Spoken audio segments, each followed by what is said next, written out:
Okay, we're good. So yeah, it's been a hot minute. So I prepared a small recap, but before that, we are going to introduce some of our players, and a guest player that we have. Cable, tell everybody a little bit about yourself. Hello all. If you know me, you know me. Cable provider, file Phantasma, do shit. Made this channel with the small intent of making some yucks with my friends, and now we're doing big shit. So I guess you just never know where stuff goes. Follow your dreams. Oh. But I play Tonbo here. I love my boy. I'm happy to be back to him. I DM Sleepwalkers, which will be starting again this the fourth day of the week. I don't have time to remember the name. We'll be continuing through that. Things are going to be going good for there. But for right now, it's Batty's turn to fucking showcase a campaign I quite enjoy dearly. And I think the only appropriate person to pass this off is the man, the myth, the legend, the Seox. Okay. Everyone, I'm Luis. I play Seox here. You can follow me on Twitter at Luis Vasque Music with a Q. Working on a lot of music stuff. Way too much. I'm tired. Everything hurts. Yeah, probably launch of new singles gonna be next month. So I've learned of something. Working on a music video. Trying to make something like different and interesting this time. So we'll see. So keep your eyes peeled. Ooh. And you have commissions open, junk. right, Luis? Yeah, commissions open if you want like custom music and VGMs and stuff. Right on. But yeah, Chunk. Junk? Oh, fuck. Hi, I'm Junkbot. I'm on Twitter and stuff. I may open commissions sometime soon, but yeah, I don't really do a lot. She draws good art. Yeah. And also, our most valued guest who doesn't sleep in. I'm not actually mad at Chibi. He's fine. He needs some sleep. But I'm Battery Betty. I'm the DM for Bugs Expose. We're gonna have a lot of fun today. For the first part of the session, we're going to wrap up where we left off last time, and then we're gonna switch to the rest of the party. But yeah, are you guys fucking ready to get this show on the road? Un moment. Okay. Just for the sake of it, Chibi Wisdom, Twitter, at Chibi Wisdom. He's got commissions open as well. You need High Detail Squad, he's your fucking man to go to. Go check out his commissions, go throw him some muns. If you like what he does, check him out. If you need something else, if you need a background, File Phantasma is home to quite a bunch of artists in both the musical and in the actual traditional and digital sense. So we're like a one-stop shop for everything that you need. So just take a look, find somebody you like, give them a commission. They always appreciate it. I didn't mean to like sidetrack from everything. No, you're fine. I can't believe I forgot to introduce Chibi. So yeah, Chibi draws mad good art. But yeah, is there anything else I'm forgetting? Not that I can think of. Just in terms of music for the channel, Louise. I would even say Lorian Ross too. He's done some other stuff, and I'm gonna be using his music in a lot of other things too. Lorian's a beast as well, so make sure to throw him some dosh. Talented motherfuckers. And then just another special thanks again to you, Junk. You are a very, very good friend and player to have a part of things, and I hope you don't die to a Yeti today. Oh, I won't. I will avenge you if I need to, though, I promise. I'll make it my life's work to kill every Yeti. With friendship. Okay. Sam will be fine. I know. I'm just happy to have you here. I'm excited. Yeah. Okay, well, with that, I guess I'll start the recap. Starting from the very fucking beginning, basically. So, after witnessing the death of his family at the hands of his brother, Scythe Grifter Bayer embarked on a quest to become a hunter in order to resolve the mystery surrounding the Bayer lineage. Only clue to be a relic sword known as the Giant's Hairpin, Grifter, with the help of newfound friends, was able to link the sword to a lost civilization known as the Bulu Empire. Betting with his murderous brother Neelam, Grifter decreed that if he discovered the link between the Bears and the Bulu Empire, Neelam would have to restore all of Grifter's lost memories and confess to why he murdered their family. The party set out to the remnants of the Bulu Empire, looking to collect 56 Nin-induced artifacts in order to open up a gigantic vault located under the island. Along the way, the party crossed paths with several people, including Leanne, an anthropologist who lost her team in a previous expedition to the Bulu Empire, TL, a wildlife photographer whose family worked for the Bears, and Darrow, a traitorous mercenary formerly working for Neelam that wishes to stop the party from completing their goals. After traversing through temples, fighting off mercenaries, and surviving the harsh wilderness of the island, we find our heroes on the last legs of their journey. We rejoin half of the party as they are fighting a Yeti or something like that. So, I'm going to bring you guys to the next screen real quick. The map of Slap. Ah! Yeah, I redrew the Yeti. Where the fuck? That looks like the fucking Bumble. Where is he? He's top left corner.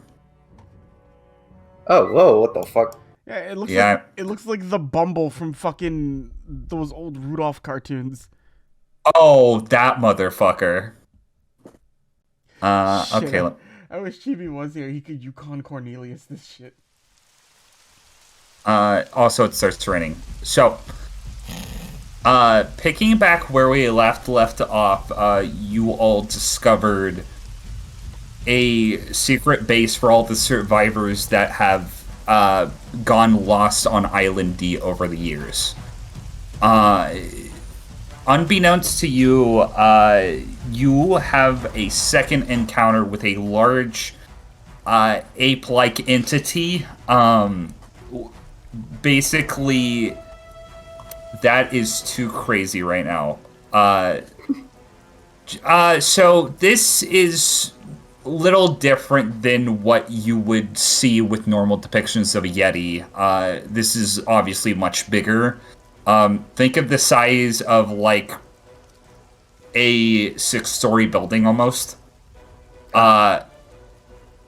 White hair, pink skin, and actually kind of something you wouldn't expect from seeing a creature like this. He's actually wearing what seems to be a crudely made vest made from several stitched together pieces of foliage that have been kind of pseudo made into a vest. Okay, just the BX. Okay. But yeah, you guys are basically Tonbo, Seox, and Sam.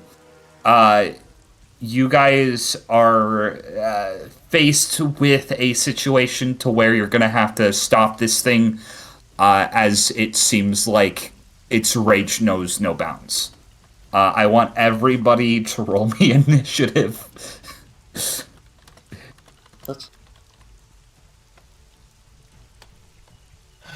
After all this time. After all this fucking time. 1 second, y'all. Also, just again for the chat, I will be moving the screen around a bunch, so just bear with it if you can't see certain things. I'll try to make sure everything stays in view. Yep. Alright, and Tonbo has advantage over the initiative. Yes. Nat 20. Oh, holy fucking I'll shit. take the nat 20 on this, Fatty. Okay. How does Chow have better dex than me? I hate him. Chow only has dex. You know what? We squash the beef. We squash the beef. Let's just move on. We squash the beef. I hate him. We squash the beef. Okay. Also, Darrow's there, by the way. And he doesn't look like he's leaving. Sam, what are you doing? Sam? Oh, fuck, I'm first. Okay. Appears as though there was a big beastie up ahead. Very far away. Shit. Beastie.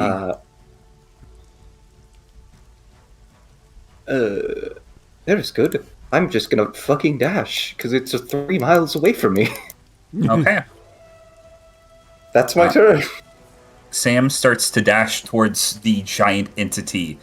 Chow is gonna follow suit. And real quickly, yeah, move up right beside Sam real quick. Mr. Kamakiri, what are you doing? Vibrating in place with excitement as he sees this thing. It is like smacking the size of trees, looking towards your party with murderous intent. Okay, I have to do something first, but for right now, I am going to run up. I'm going to take the dash action and go up 80 feet. Yeah. Just close enough to where I'm like right here to Seox. I'm not directly on him, but I'm like close to him. Sorry, I'm trying to get it like right here. And then, if Seox could see Tonbo's face, Tonbo's trying to keep a very serious, professional look as he speaks to him. Like, Seox, we can't let this thing destroy the people. We have to make sure that they're safe. Right on. And if you were to look at him as he says that, Louise, it sounds very like determined and like he's ready to make sure things go good. But there is a you ever see like the Luffy face when he gets excited about something and he can't help with that? A lot of eye twinkling. Yeah, he's looking at that like his hat is slowly being put into his bag as he looks at his dragonfly like, oh, I'm gonna have fun with this one. And that'll be turn. Basically, next turn I'll be going into Apex. Okay. So Darrow, following suit, is going to go a little off ways of a direction, putting his back towards this tree to kind of get a better vantage point, you assume. But anybody paying attention to Darrow, he is not running away and he's not staying in the building. But we're gonna go to Seox.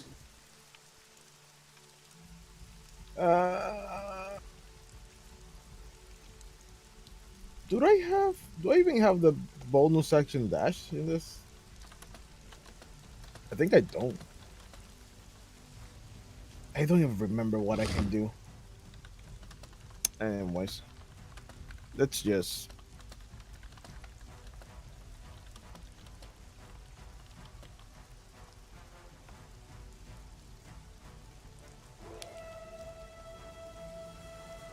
I am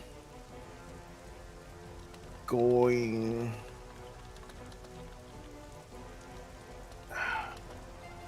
here, and I am expending 1 Renki point to do a patient defense. Okay. So those are dodge action. Okay. I'm going to roll for this thing real quick. Okay, Luis, he sees you.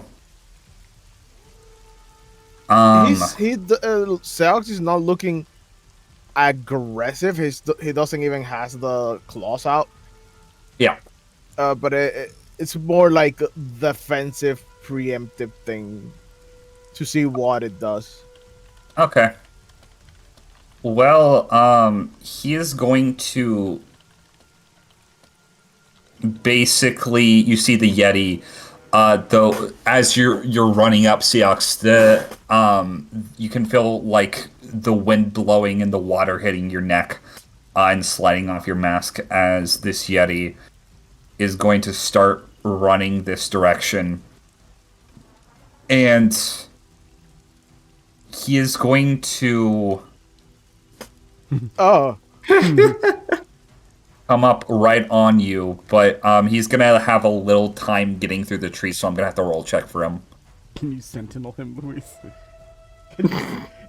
That is a nat 1. I will roll severity, and that is an 8. That is very severe. So, Seox, as this Yeti is coming up towards you, you feel like it starts to raise its hand and it's about to smash you in the face, but it just stops short of your mask, and swings around into the tree as its shoulders are now stuck between this tree and a tree, the tree next to it.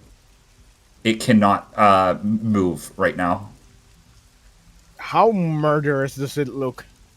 It is going to try to kill you as fast as possible. There's going to be nothing left of you. Ah, okay. Fun. Okay. Sam, you see the Yeti get stuck between two trees trying to kill Seox. Okay, let's see. Oh man. I guess I will once again a bonus action motherfucking schmoo. Just over here? Or action move. And then I'm going to bonus action. You would see Sam pull out what appears to be like a Nerf gun. Yep. And he's going to fire it at the Yeti. And I'm going to tell you what ability he does, Betty. Okay. Oops. That wasn't a whisper. It's fine. Let's see.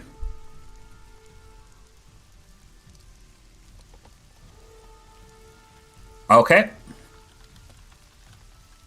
Well, I will do that on this turn. Okay. And everybody that is my turn. everybody can pretend they didn't see that. Yeah. Don't worry, I didn't see it. Chow is going to, as he is running up with Sam, getting ready to. I'm gonna need to roll something for Chow, actually. Yeah. Okay. Yeah, he's like running up with Sam, like, yeah, we're gonna do this. We're gonna. Looks up to giant Yeti that just made a giant crater into the tree. You know what? I think I'm gonna flank.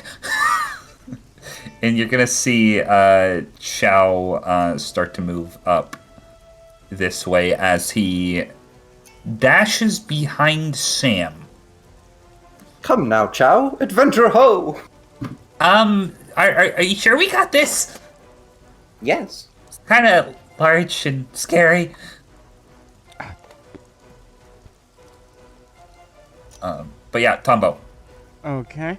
Seox moved, so I have to go back up. I need him to take my hat.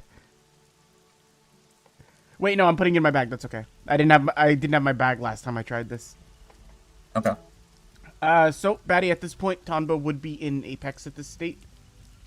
Like You describe. As he sort of just lets the dragonfly like float off of his hand a little bit, and it's like, well, no time like now to try this out, and just like lets it like merge with him, and then after the standard part of like, you know, the eyes changing and the hair sort of like going on attention to sort of resemble antennae. Anybody who was looking, because I have not used this in Apex just yet, I would say Darrow, Chow, Sam, and Seox would see it. Like 4 large, almost like they're made out of aura themselves, like luminescent wings burst out of Tonbo's back. As he's like a little bioluminescent, and he just starts like hovering off the ground a little bit. And so he just, after like doing that and taking a second for it, he would also actually not be the 4'10" height while he's doing this either. He's 5'6", so he's grown up a few inches. So after doing that, he'll just sort of like look around, like, oh, this is much more comfortable than I thought it would be. And I'm going to advance up. I have to re-see how fast my movement speed is this. I'm pretty sure I know. I just got to double check. Give me one moment, please. Okay, so I have a triple speed based on, so I can go up to 120 feet. So yeah, I can easily get to this thing, but I will stand. I will make my way up to, since I used my action to change. I will hold action next to Seox. Well, basically, I'm just gonna. I can't hold an action because I used it to go into Apex right now. So I'm Yes. basically by that I just mean I'm gonna hold ground next to Seox, not hold an action, Okay. and just sort of like look. Like Seox, this will be the first time you see Tombo like this. You have never seen him do this before. He's looking at you. And he's gonna look back at you and just shoot you a big smile. I know, I'm excited too. But we can't focus on that right now. Seriously, I don't know if this thing's hostile or if it actually has, like, malicious intent, but I'd prefer to try to calm it down before we hurt it. If we came into its territory, it's just being defensive. It's not being evil. So what do you say we, try a diplomatic approach? I'm down. He, like, fist bumps Seox. Huh? You see how his arms are all gelatinousy as he does it, since they got, like, the cells constantly moving. So, Sam, you're gonna notice as something runs right past you, a giant hulking mass, and you realize it is Darrow, who, despite his size, is very kind of nimble on his feet as he starts running towards the creature. Seox? Okay,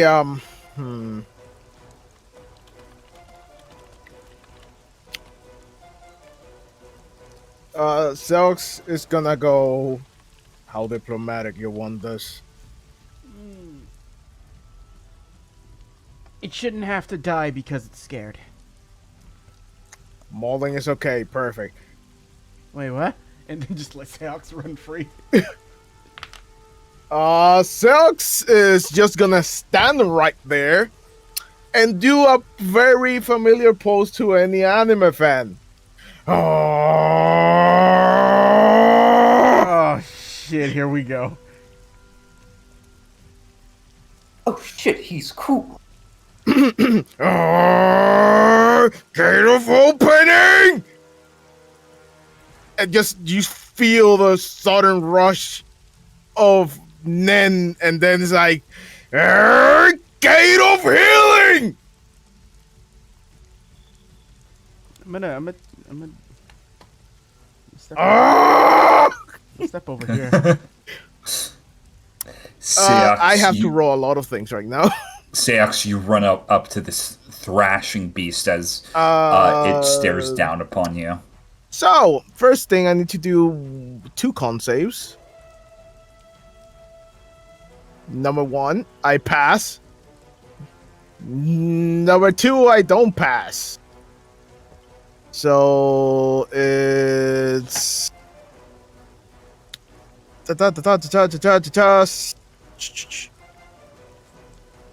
or one that half of this.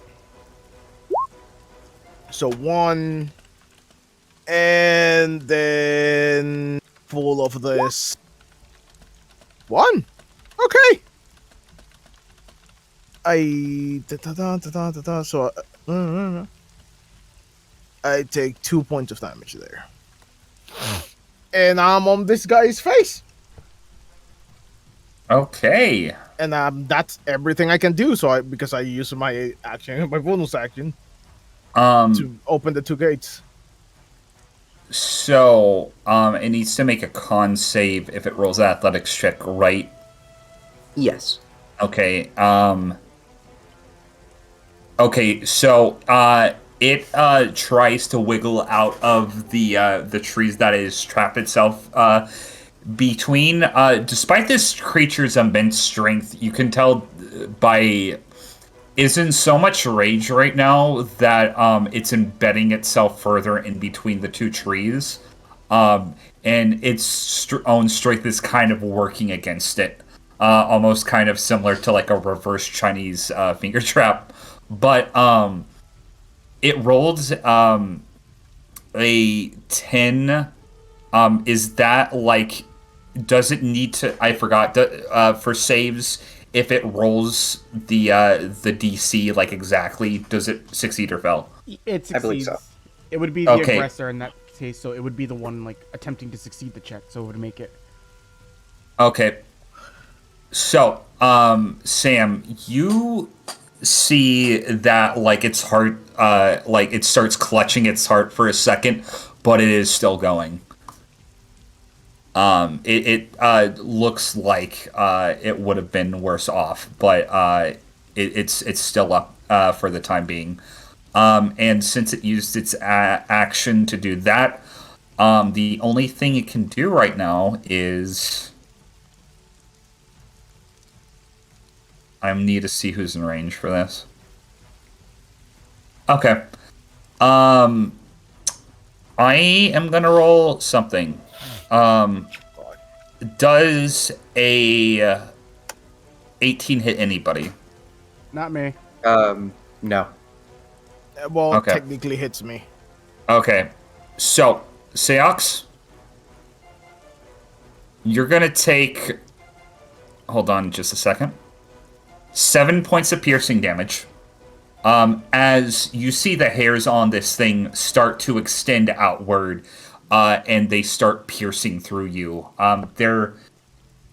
It's different than like being stabbed by something like of more girth, akin to a knife or a sword.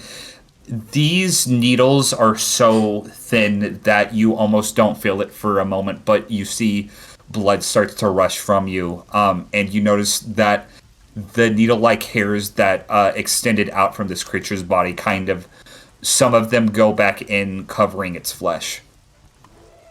And that's all it can do for its turn. But Seox, you're still up. Sam, it's your turn. Sam. Okay. I think, let's say, Sam is going to bonus action pull out their Nerf gun again. Let's see. Just move a little closer, shall I? Yeah. I'm going to shoot it in the knee, and it has to make a dex save. Okay, dex save. It fails. It is now prone. Okay. So, as before, you noticed that Sam fired something at it, something akin to it started clutching its chest afterwards, and now you can see its knees start to give out of it as it plummets to the ground, not in an unconscious state, but it looks like it's clutching its knee right now. And you hear a giant scream echo out throughout the forest. But Seox, you managed to avoid the falling creature. I guess I will dash over here to the... Oh, no, wait. He's picking up this tree, right? He's lodged between that tree and another tree. Okay. Then I'm just going to dash over here and start to try and climb this tree. Okay, you can do so. Okay, that should be turn. Okay. Chow. Gonna roll him another check. Feeling a little braver, you see Chow start to run closer towards the creature. And it's going to be Darrow's turn. No, actually, it's going to be Tombo's turn. My bad. All right. I'm gonna go to deal with the creature, but I have something that I need to do, Betty. Yes. Bonus action Hunter's Mark. Okay. It is on Darrow. Okay. So if Darrow should try to flee, run, or leave this area in any way, shape, or form, I will know where he is. Okay, fair enough. You have Hunter's Mark Darrow, and I will mark that. Because at least in this state, he can't outrun me. But, Yeah. I'm gonna fly up towards this thing, like just sort of like lightly pitter-pattering of wings as I make my way over. Yeah. It's in pain and it's on the ground, right? Yes. Is it, I would like to, so this is gonna be something weird, so follow along with me on this, okay? Yes. I want to see, like, if it's, like, if it's intelligent enough to know, like, to show me where its pain is. Like, if it can show me where it's hurting bad. Like, I'm gonna try to ask it. Yes. I guess roll an insight check. Would this be I wasn't sure if it would be animal handling. I don't know if you'd count this as an animal. No, this is insight. Insight. All right. What about like medicine? I guess medicine. Oh, can I use medicine? I'll roll it. Why not? Oh fuck. 8. You can't tell. I'm gonna count that insight check though. I need to roll something for it. Tonbo? For a second, when it starts to go down, you see its demeanor change just for a moment, and you get a tinge of something you wouldn't expect from a creature like this.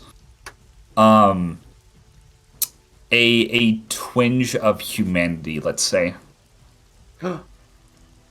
So I will look at like having noticed it. And like, are you a person?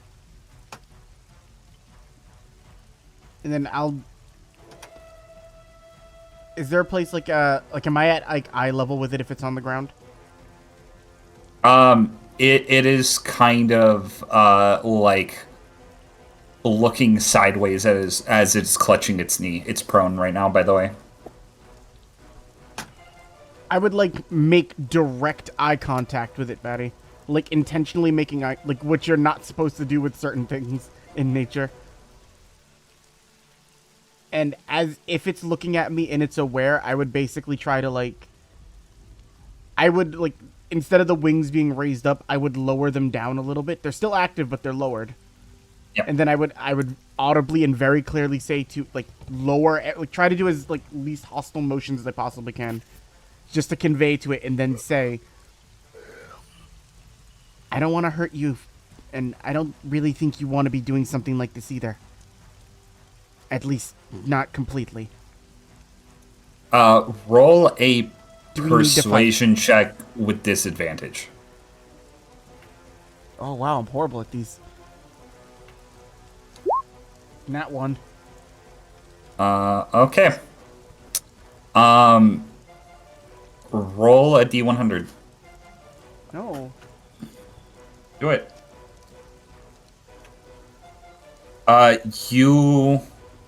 It looks like it's about to say something, but you feel hot steam like blow in your direction as air escapes his nostrils. Oh, he's snorting at me? Yeah. And he would have gone an attack on you, but we're going to go over to Darrow's turn. As you see Sting over you, Darrow is going to make an unarmed strike at its fist. And is it going to hit? It is just barely going to hit as Darrow, like, literally, his tiny little human fist collides with this thing's gigantic monster fist, and it propels it backwards. Hey, why are you attacking it? Thing was about to kill you, but if you want to die, be my guest. Do you take the time to look at things, or do you just assume stuff? A lot of the time you don't have time to assume things. Yeah, well, this isn't one of those times. Okay. It's not as hostile as it seems. It's just, I think something might be making it act this way, not necessarily that it's trying to do this. Gets any closer to the village, I'm gonna kill it. Tonbo just like he very irritatedly looks at Darrow. Like it's more like the eyes lose the pupil, and it's just like the angry bubble appears above the forehead. And just thinks to himself, I really hate this guy so much. I'm backing off. And he's actually going to take an opportunity attack from that. But voluntarily. And it doesn't hit Darrow. I'm not taking a strike. I'm not taking an attack against him, though I should. No, the creature is. No, I know, but I could have too, and I'm not, but I should. But... Yeah. Seox, try not to kill this thing. I don't know if you saw it, but... And I'll also be yelling this to Sam, too. Sam! Oh? I caught it really quickly, but there's more to this. This isn't an animal. I think this I think there's an actual reasoning behind why it's doing this. Try not to hurt I it. see. It might need help. I'll restrain. Chow? Yeah. Dead. Good work. Thank you. I don't know, I thought that would help him. It did help him. Okay, Sax.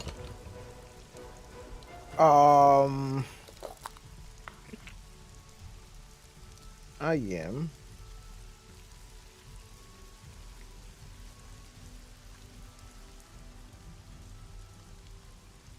Move here.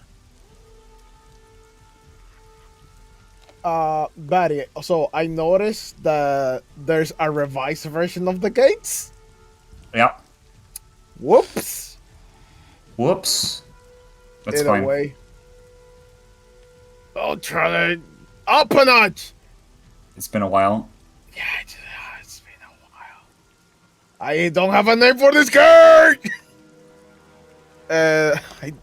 I straight up take 1d6. Why is it not rolling? XM.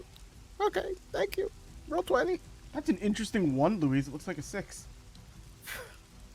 I I think Batty's buying it. get that. I get all of that. I get that. And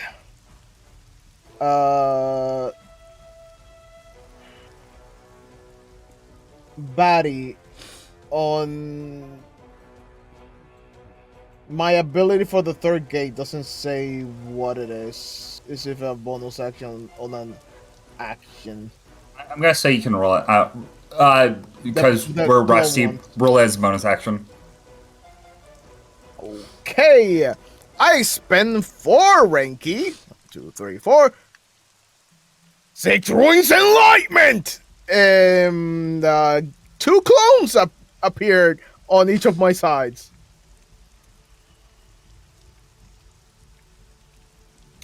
And they are very, very, very, very special clones. In the meantime, I'm just gonna go and time to start pummeling.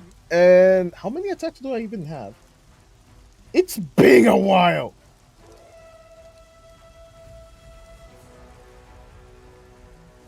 Can I? Do I even know? I should have 2 at least. So punch. 20. That's gonna hit. That's 6 bludgeoning. And punch. Not 20. That's gonna hit. Ooh. Also, all of these get advantage. I just realized because he's prone. Well, that's that. And my clones. This is the gun. I can make wallets. Make wallets.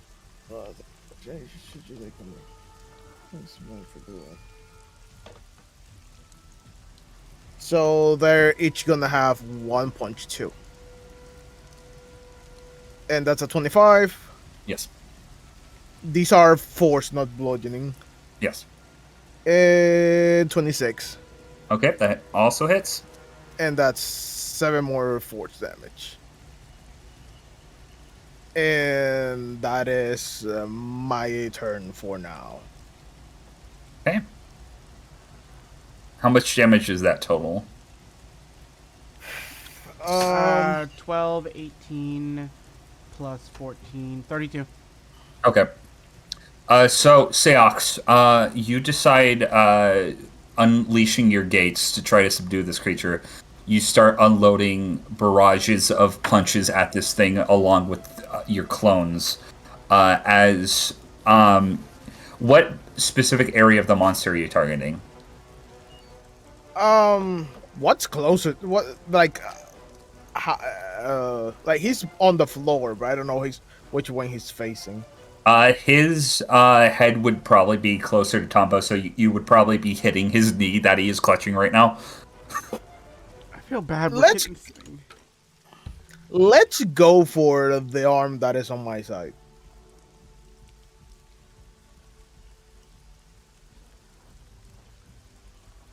Because there's a nat 20 there.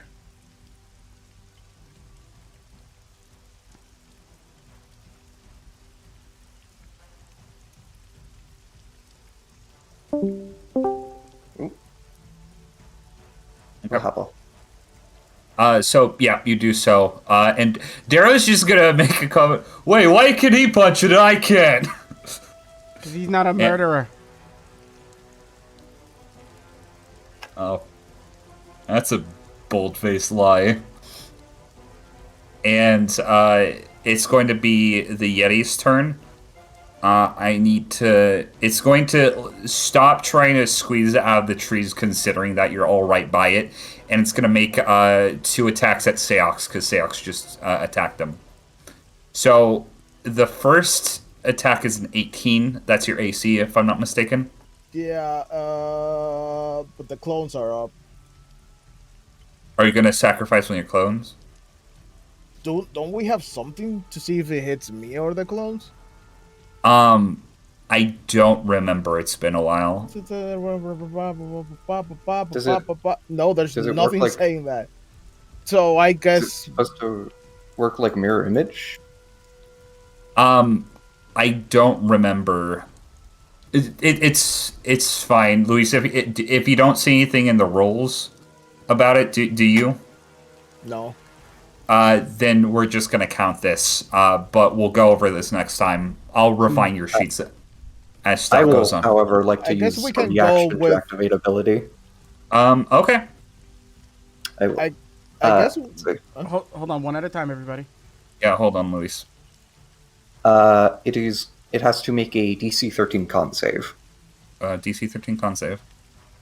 It beats it. Okay. Also, it has to make a con save because it is attacking. That is true. Okay, it beats that one. Yeah, no, this thing has good con, unfortunately. So this is gonna hit Luis. You're gonna take 15 points of bludgeoning damage as it slams its bad knee into you. Okay, so I take it. 15. It's And its second attack was a nat 1, so we're gonna get to roll this funny thing again. That's on the lower end. Luis, if you want, you can take another free attack at it. yep. Okay, you roll. No, it's prone. It's prone. advantage. Yeah, that's right. Okay, fucking roll it. Okay, you fucking hit its bad fucking knee. And with that, it's gonna use its movement to stand up. But it looks like it's limping. Sam, it is your turn.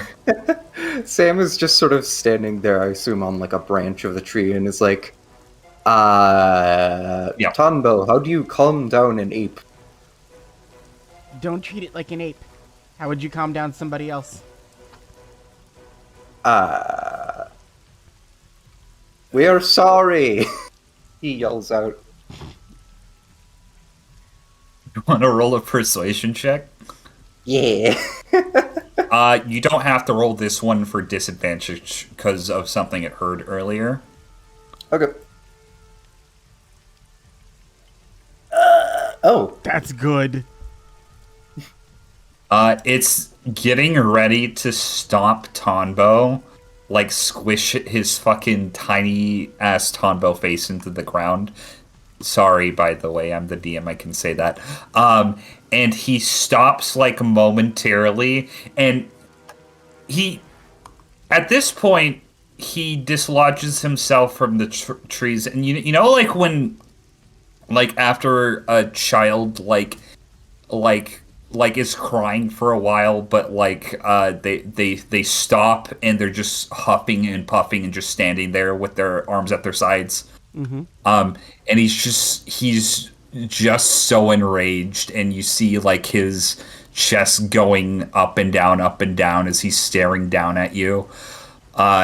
He puts his foot to the side and he stops. That is the end of combat, but you're gonna hear something. Ugh. I don't suppose you nin users are enemies of the village after all. Just kind of in this deep, growly voice, which I can't obviously do. I look up at it and shoot it. I'm gonna have to use this baddie. I didn't think it was gonna be necessary, but it's gonna have to deal with it. Are you ready for this? What? You get the brightest Tonbo smile you've ever seen in your life as I look up at it. Not even in the slightest. I'm Tonbo. Nice to meet you. Ugh. He's just gonna sigh. Tonbo, Seox, roll me an Arcana check, I'm gonna say. Why? One? And Sam can do this too. 12. Oh yeah. Oh, dear God, like I. 15. So, Seox, you're like, a big scary yeti. Oh, what the fuck? But Tonbo and Sam, you start to recognize this a little bit more. This is a nin user. This thing obviously isn't human, but it is intelligent comparatively towards humans, and you can tell that its rage-induced state had something to do with, one, its nin ability, and two, its sensing you all. Oh, you were defending the village? From us? Yes. Oh! Oh my god! Sam ends his fucking heart attack ability. Oh my god, I am so sorry! He just like takes in like a deep breath. He still looks pissed, but he is resisting the urge to smash you guys into oblivion right now. I guess we were both misguided. Oh, this is so funny. You thought we were attacking the village, and we thought you were attacking the village. Any then uses I sense coming through to the village will be destroyed. Oh, that is quite honorable. What? No, because that means any? It can be good people? Like, Well, come on? Like us? Most of the nin users trying to come towards these people have been trying to take advantage of them and destroy them. Yes, I suspected as much. No, we're looking for things to help out a friend on this island, but for the most part, like, we were actually going to offer them a way to actually go back to the mainland so they could go see their families and go home. I told them they could just have it, but they don't. Naturally, they don't trust me. I mean, I'm just somebody who showed up out of the blue saying I can help them get off the island. I wouldn't trust me either. Ugh. He's just gonna... Wait, so they're going to leave the island. I'm gonna, like, float up to this tree baddie, like, next to his head and just, like, sit on a branch like I'm talking. Like, if they want to. They're not obligated to leave. It's just more if they want, if it's an option. Ugh, I guess that's for the best. Hold on. You'd see Sam, like, clenching his left arm and say, again, I'm very sorry. For the misunderstanding.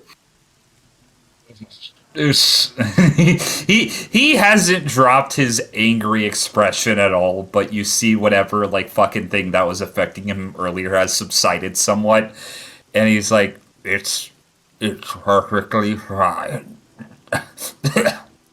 As he just kind of clutches his chest a little bit.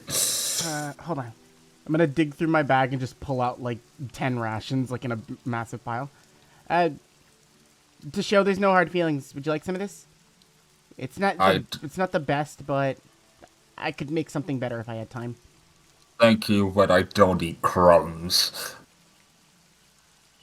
I'm gonna slowly put them back in my bag. I'll feed them to Bandit then. What is your name? Ron. Ground. I am one of the giants of the Blue Empire.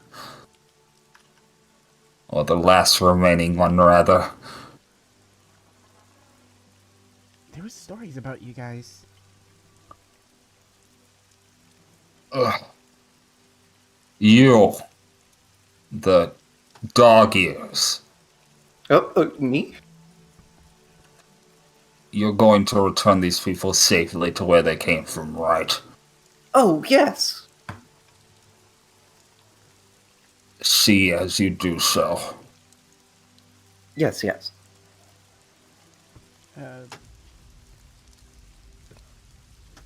Can I attempt something real quick, Betty? Yes. I'm gonna float down towards the knee that got injured. Can I do a medicine check to just kind of like see if I can patch it up a little bit, or at least like alleviate pain? I have a question. Would you have dropped your nin ability Oh, the no. second? No, Nin's still I'm active. talking. Oh, sorry. I'm talking, John. Oh, yeah. Like, all Nen abilities would have ended on him the moment the fight stopped. You don't have to roll a check for this. You can see that whatever was hurting his knee before has completely vanished. It's like there is no sign that it was ever injured at all, other than, like, sex. Actually, no, he punched somewhere else. That's fine. I look towards it, seeing better than I just turned my head towards Sam. That you're doing? Huh? What? Oh, yes, it's just a little trick. Yeah, it's cool. Then I just like Oh, smiled, like looking back up. And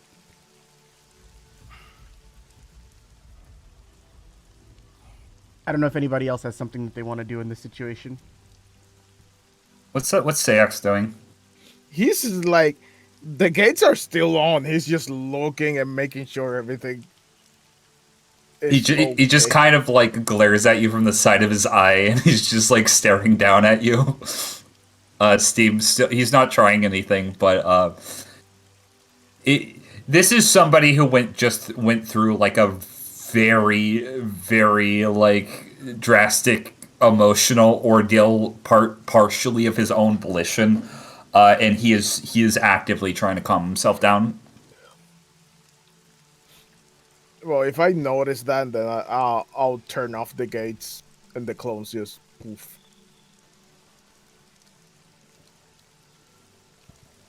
Yeah. I would turn my head over towards Darrow. What does he look like right now? He's kind of like scratching the back of his head. Okay. I mean, I was wrong. I get it. well, it's nice you can say that. If only you could say it about other things that are important, but... Take this as not just admitting you're wrong, Darrow. Look at it as a lesson. Something you perceived as a threat. You were so sure it was a threat and that it was going to hurt people. And by your own actions, you could have damned a whole bunch of people to death. All because you were so sure you were right. I'm just saying, all I want you to keep in mind is, you can be sure you're right all you want, but if TL ends up in the ground because of you, you'll never forgive yourself for it. One, you don't know the entire story. And two, if I didn't stop it, it would have smashed you into the ground. It would have had every right to for what it was trying to do. Fair enough. And secondly, may I be upfront with you, Darrow? Yeah, sure. You say I don't know the whole story. You don't want to tell the whole story, which is Nope. where this is coming from. Yes. You realize how annoying and how difficult that is to work with, right? I know. So you're intentionally making this more difficult. I'm just saying that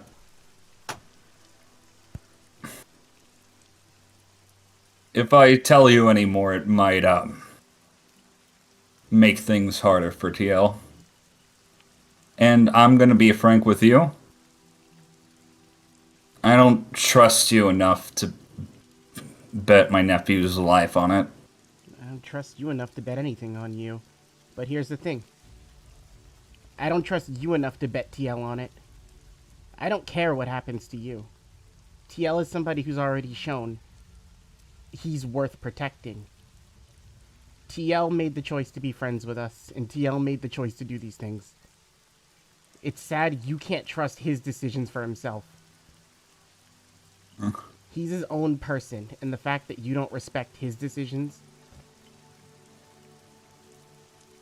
honestly, what? And you're gonna see Tombo look a little irritated and just, like, look towards him directly. Family's supposed to trust each other. Family keeps each other's best intentions in heart, but they always believe, no matter what, that if you have to be on your own, if you need the help, you can ask for it. You're forcing it on TL. And yeah, you might be doing it with good intention. I'm not mad at you for trying to protect your nephew. I'm just irritated with you for simply not seeing him as a person and just, you're doing it for you. And you'll say, yeah, I'm doing it for me. I'm being selfish. Yeah, I would say that. Whatever you're trying to make up for, it's not going to make it right just because you're doing this. At the end of the day, if I'm dead in the ground and TL's safe, I don't care. What happens at the end of the day if you're both dead in the ground because you're an idiot? Well, in that case, then... In that case, we have to live in the world without TL. And I don't want to live in a world like that. I don't care what happens to you. I don't care what you feel, and I don't care why you're trying to do this. TL is my friend. I'm not saving him because he's your nephew. I'm doing it because he's my friend. So you don't have to trust me. TL does, and that's all I need. I don't give a shit how you feel. You could trade TL for Grifter, would you? I would trade you for both. No, answer me. If you had to choose between TL or Grifter, who would you choose? Is it a situation where neither of them have to, like, one of them's gonna have to die because of something? Just a hypothetical. Well, you'll see Tonbo, like, look to the ground. Then it'll be a couple minutes, and then he'll just, like, look up. Well, that's an easy choice. If there's a situation where someone's gonna die and it has to either be TL or Grifter, he'll just gesture a thumb straight towards his own face. I'll die. They can both live. Regardless if you say however it has to go, I'd rather be 6 feet in the ground than know I didn't try to help them both. And fighting you, if it ever came down to it, to protect TL and Grifter, I hope you don't expect me to look scared if I die fighting you. I probably will too, but... Don't worry, I'm not gonna kill you. But the thing is, you might have to. If it I don't comes need down- to kill you. But you might have to, Darrow. If it comes down for TL and Grifter, you're probably going to have to. You can say you don't need to and you don't want to, but if it comes down to them both, you're going to have to. And he's gonna, like, stare. He's still in Apex and he's staring him down as he says it. There is no fear behind Tombo's words. You can find some crazy loophole to sacrifice your own life for TL's good. Can't find a loophole, Darrow, until I know the fucking rules. And just start walking back. Yeah, Darrow. And that's your fault. If there's a loophole to be found to help, I can't do it until you tell me something. If I tell you, then you're gonna tell TL, and I... He looks like very, like... He... There is a thorn wedged directly into this guy's soul, and he cannot pull it out for the life of him. Daryl, you're assuming too much.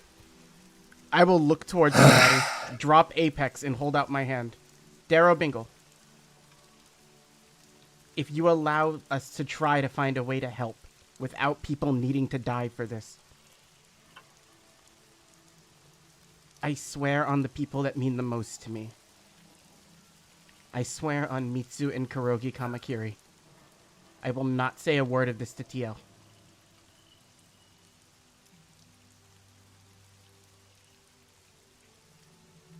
Having to live with someone who died is not worth it. When you care about someone, you'll do anything to protect them. Can't you trust to try to protect Tiel? He's gonna like look to you, Tanbo. I'm not gonna try to interfere. Well, unless if things get dire. I'll give you time to figure out things on your own.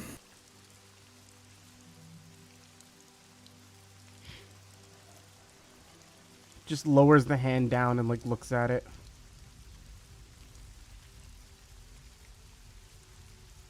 I was willing to trust you to save the people I cared about.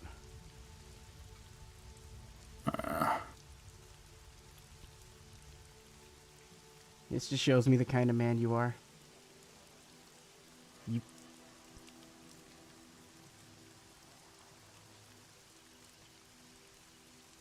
And just like walks back.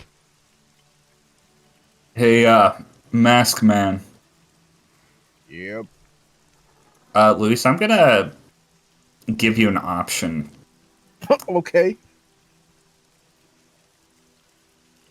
Darrow, after kind of Tonbo stops talking to him, he is actually going to tell you something. Now, I'm going to let Luis, the player, choose what he tells you. He's either going to tell you something about Savannah, or he's going to tell you something about the next temple. What would you want to know?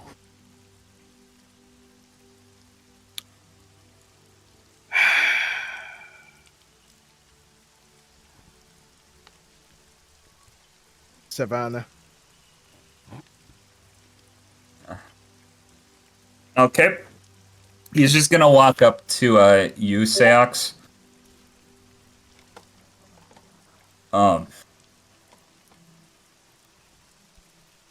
When Neelam sent us out here, he hired a girl from Diamondback City to keep me in line, claiming I was her biological father. I don't know if he was lying or not, but she seems like a nice girl, and thank you for taking care of her. Well, being just nice is just formality. But even if she is your daughter or not, it's Neelam we're talking about. Yeah, doesn't really matter at this point, but yeah. Doesn't need to live like this. Kamakiri. Just turns head over the shoulder. Apex would have been down by now. You leave the island right now. I won't say anything. I won't try to hurt Grifter, and I'll leave you all alone. How you guys move forward is your decision. And with that, he is going to walk off. Before he leaves, I would like to give him a migraine. Yeah, you can... What the fuck? You see Sam pull out like a little one of those like those toys that are like a marble in like a little maze, and he just like fidgets with it. Oh, that gives me a migraine. Those things are evil. So, Sam, after realizing the Yeti you and the Yeti are on good terms now, and you found the survivors, you realize you've successfully at least completed your mission, at least the first part of it.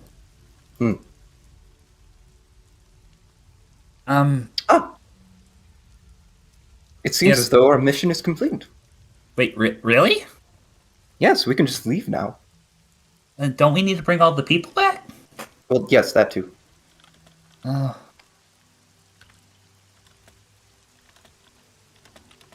Hey, Chow. Yeah, Seox. You're doing the good thing. Uh, thank you. That Daryl guy seems like a dick. Oh, hands down, Yes. totally.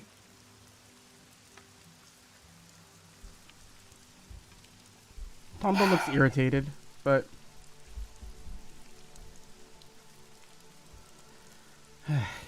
Well, we kind of did our part, didn't we? yeah, we helped stop. I'm sorry, what was his name again, buddy? Gron. We helped Gron out. I don't know if he has. Gron, do you have anything else to do here? I don't know if you want to hang. Are you trying to uncover the mysteries of the island?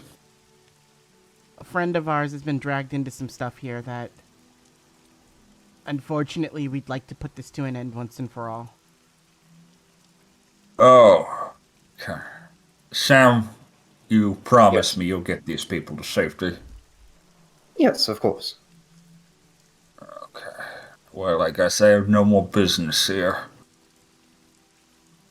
I'll follow you for the time being. Oh, Oh, not you. I was talking to the bug kid. Oh. But after I helped them, I suppose I could help you. Right. oh, good. I guess. Also, Funbo. Hello.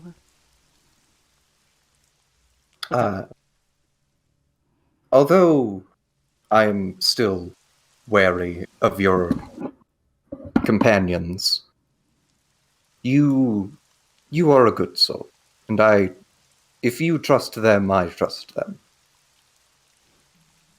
That means a lot, Sam. Thank you. Sam nods. He smiles. You know, it's Tonbo. I already know Tonbo. Tonbo would, like, hug you. Because he's just that type of Oh, person. don't shucks, Tonbo. Hold on, after a while. 26. And then, Oh, Tonbo. Oh, God. Oh. You watch, like, Sam actually, like, flinch as you touch him. sorry. Oh, I'm good. It's fine. I hold up a fist bump for Chow. I was gonna he has like a little tear in his eyes. He's gonna look for a second. He's gonna fist bump you back. Aha, it was a trick, Batty. He's getting a hug too. Oh, I don't care about Neelam or Darrow or whatever, but no matter what, I'm still your guys' arch nemesis, right? You're the archist. He's kind of tearing up. Sam collapses to his knees and clutches his chest. Oh, I'll help you, sir. You okay there? I'm fine. It's You fine. You don't look fine. Did I break you? It's I'm fine. sorry. I can walk it off. We're good. We're good. Just remember, Blacklist Hunter here if you end up need help anytime. Sure. Sam crawls back to the village. I don't think he's okay. Okay. Look at him, Seox. There goes a champion. Throws up. I think we need to grab the artifacts from these people, but Oh, right. I think honestly I don't know if Darrow's giving us a little time to deal with this. So, from what Darrow said, he gave you 2 bits of information. I don't know if it was clear or not. He basically said he would give you time to either try to find a different way to resolve the situation. I'm going to say the time span of, couple days, you would understand. Or you guys could just leave the Bulu Empire right now and you'll never have to see him again. No, we're not leaving. Yeah, no. Tonbo looks towards Seox and then looks towards the. I would still know where Darrow is because I hunters marked him, so I would know where he's walked to. He is walking in the opposite direction of your guys' camp. So is he going towards the temple direction, or is he going another way? He is, well, actually, he's going to where you can tell he's going a direction that he is not going to interfere any longer, at least for the time being. So he is purposely going away from you guys. But you would also be able to tell that he knew where you guys were by that. I would look towards where he's walking, and then I would look to Seox. Seox. Anything Darrow said to us today, I don't know if it was information he didn't want to say, but TL doesn't know any of it. Deal? Deal. Whether or not he's a stubborn idiot and he pisses me off, and I've never met somebody more that I want to slam into the side of a rock, but my promise is my promise. If he's going to trust me enough to find a way out of this, if he's going to trust us enough to find a way out of this, I'll at least respect his wishes and not tell TL what he said. Yeah. I wouldn't have said anything either way, because there's something afoot here, and I understand what information can do for someone, and he probably is the type to overreact to something, depending on what that is, too. People like him are strange. They... Oh, I guess it's because Darrow's strong. Because he's strong, he only sees, like, what's straight ahead of him and what he can do. But, just, like, with all the little bugs and stuff that, like, are always around Tonbo, he just looks at them. Best part about being small and weak? You gotta get creative with your solutions. You can't always just go straight ahead because something will pick you off. You gotta find new ways to move on. I wonder what he lost. Just, it's plain and to the very clear he lost something very dear to him. That's why I can't... Who knows what danky place full of crazy people he grew up in. It's horrid. But... Anyways, plans? Artifacts from these people, if we can just convince them to part with it. And then we can Island B rings, send a lot of them back just for the sake of it, because I said I would do it anyway. Then, Yep. looks up to our new friend. Any chance you can sense Nen users, right? Somewhat, yes. You think you'd be able to help us find our friends? Yes. Perhaps, yes. They're gonna freak out if they see you, but just if you feel a conglomeration of Nen users, there's a good chance they're with us and they're not here to hurt anybody. Coco might, but they're not here to hurt anybody. His expression, like, unchanged. He still, like, looks immensely pissed off, like, resting bitch face, like, mode. But then, like, with just... He just, like, looks down to you. Would you like to ride on a Yeti? Seox, you can go get the artifacts from him, right? You can go get the artifacts from the people inside? I think... I give Seox the Island B ring just to go get people, and I'm as Tonbo's, like, backing up towards the Yeti. I can help you if you need it, Seox. I promise you I can help you if you need it. But I'm sure you can do this on your own, right? You don't need me to go in, and I just start scaling the Yeti like a fucking... Like, you ever see a lizard climb up a wall? Yeah. Like, he scales up to the top of the Yeti, and he's just sitting there happily on its head. You're totally... Here to help! Okay, with that, I think it's cool if we change scenes. Now, I'm gonna say, don't even fucking worry about the artifacts. I think actually now would be a good time for a break, but before we leave for break, I just want to say a big thank you to Junk for guest starring Junk. Yeah. Thank you, Junk. Thank you for coming. All right. Everybody, this is Apex Tonbo. This is him all glowy and fun. The arms have a weird, like, reddish, like, hexagonal pattern going all over them. I was trying to find something that looked both cellular and, like, weird at the same time when I designed it. But this is what he looks like. Look at him dance. But more importantly than that shit, second round of introductions. We got the squad here. We've successfully squatted up. Squad roll call. Purple. Hi, Ninja Dance Funhouse. I'm returning as Grifter. Yay! Cowboy. Oh fuck, I guess I'm here. Hi, Blackjack K9. Returning his Dustin. He's gonna blow out someone's toilet by the end of this game. Godchild. What? No, I thought you genuinely meant like someone else's kid that was like in your possession. Hi, I'm Noodle Laser. Nice to meet y'all. It's been a while. Candy Ghost. Hi, I'm Chibi Wisdom. I was supposed to be here earlier, but I literally passed out. It's fine. We promoted the shit out of you. For context and lore, Christopher had a senior moment.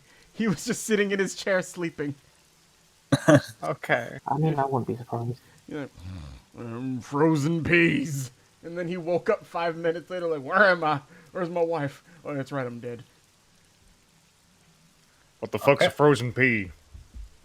Oh, we can freeze peas now, Christopher. What? The future! Technology is wild. First instant noodles, now frozen peas. What the hell is this world coming What's up? I'm here. Hi. I would love if you just open up a pack of instant noodles. Noodle just jumps out of nowhere and breaks through your roof. Like, sup? Isn't that how she travels? It is. Yep. Oh, that's a good net ability for you, Noodle. You can move the instant noodle packs. But I'm going to shut the fuck up. I want to make sure we have time to get to everything. It was lovely fighting a Yeti. We'll see you guys when we reconvene. But, Batty, calling the party. Gonna geopositional global satellite locate and getting our way there. Who has the radio? I do. Coco, you get a radio transmission. Oh, hi. Coco! What is it? It's Tonbo. Oh, hi, Tombo. It feels like it's been forever. Yeah, I know. It's almost like we were on some sort of friend hiatus. Anyway. Coco, where are you guys located right now? Batty, where are we? It's been forever. I do not know. You guys are somewhere in the plains. You're about to head back towards the big tree. We're heading back towards the big tree. We both dealt with a couple of idiots. And now we're heading back. Alright, cool. Oh, that's right. Giant stupid football. We will try to coordinate and meet with you all. We're gonna, I guess if they're gonna head back to the big tree, we should head back there too. It'll be faster. Sound good to you, Seox? Alright, cool. Luis is on mute. Yeah, I'm fine with it. Also, Seox is here. Say hi, Seox. Hello. Hi, Seox. We are on the back of a new friend. Very, very large, wait, Grifter... Is Grifter with you? Right here. Grifter, you know the Yeti you saw? So it was actually a Yeti? No, it's a nice thing. I'm on its head. We're gonna be walking over towards you. Tell the small people I also said hi. Oh, you want to say hi? Oh, Hold on. God, he's doing it again. I scale down towards. I put the little walkie-talkie near his mouth. You hear like a bunch of fucking loud distortion that you cannot be able to parse as speech. That was Tumbo, very you make the most loud. interesting friends. Also, Seox, we met a lady who I'm pretty sure is your type. I don't have the radio. I didn't hear that. Oh, hold on. Coco said she's setting you up. What? What does that even mean? It means good job. What do the children say? Playa? That doesn't work for me. I have no clue what you're insinuating here. Don't worry about it. We'll be on our way. Do not freak out when you see it. Also, it might be faster if somebody just calls the Candied Kiss when you get to the tree so Christopher can be there. On it. Alright, and then I guess let's go. And I'm gonna just, like, be on its head, and I'm just gonna be looking at shit everywhere.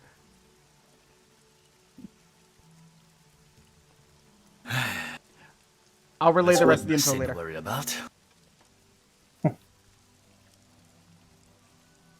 So, I'm gonna say, for the sake of expediency, I'm just gonna grab you motherfuckers. Boop.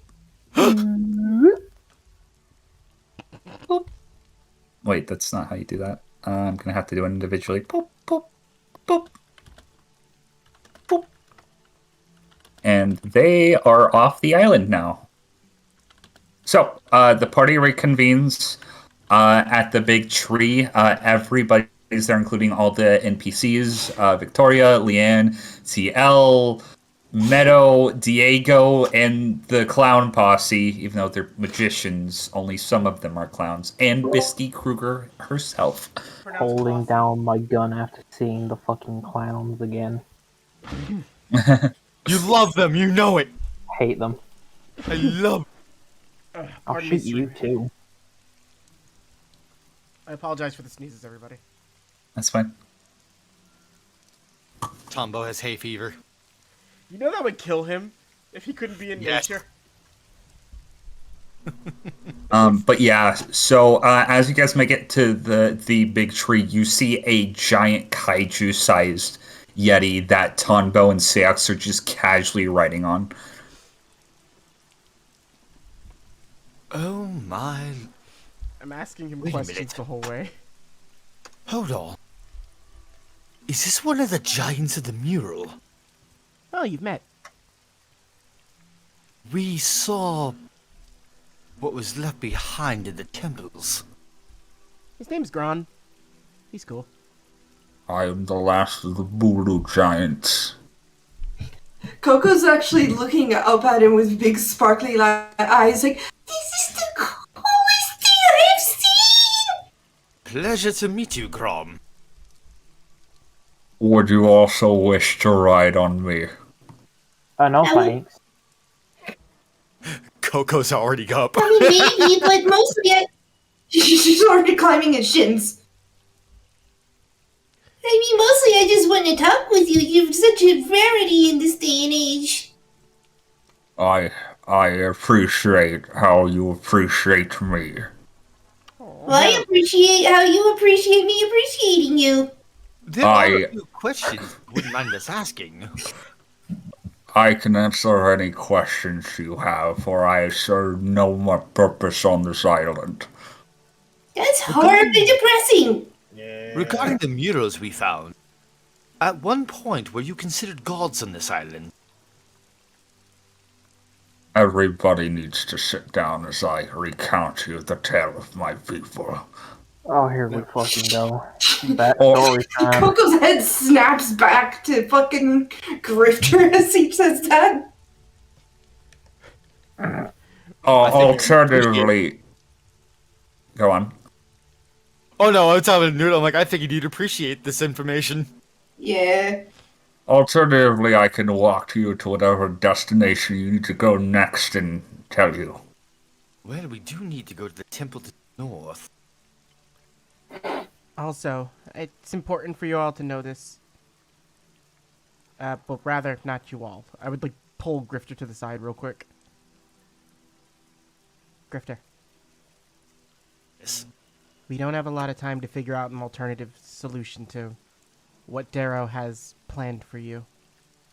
But he's giving us a few days.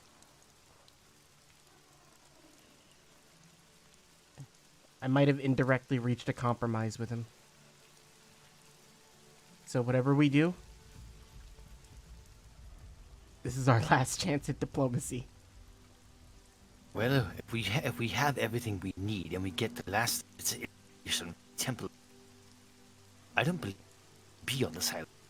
We could just go wreck the temple. I would very much enjoy that. And Do we have all the necessary artifacts? I think we're good with the artifacts. Patty, we're good with the artifacts, right? You'll be good with the artifacts by the end of the session. Righto. Also, Dan, just speak up just a little bit. Yeah. Alright, let me lower You the would thing on my just hit the Discord. end. Yeah. Really, Yeah. end a bit.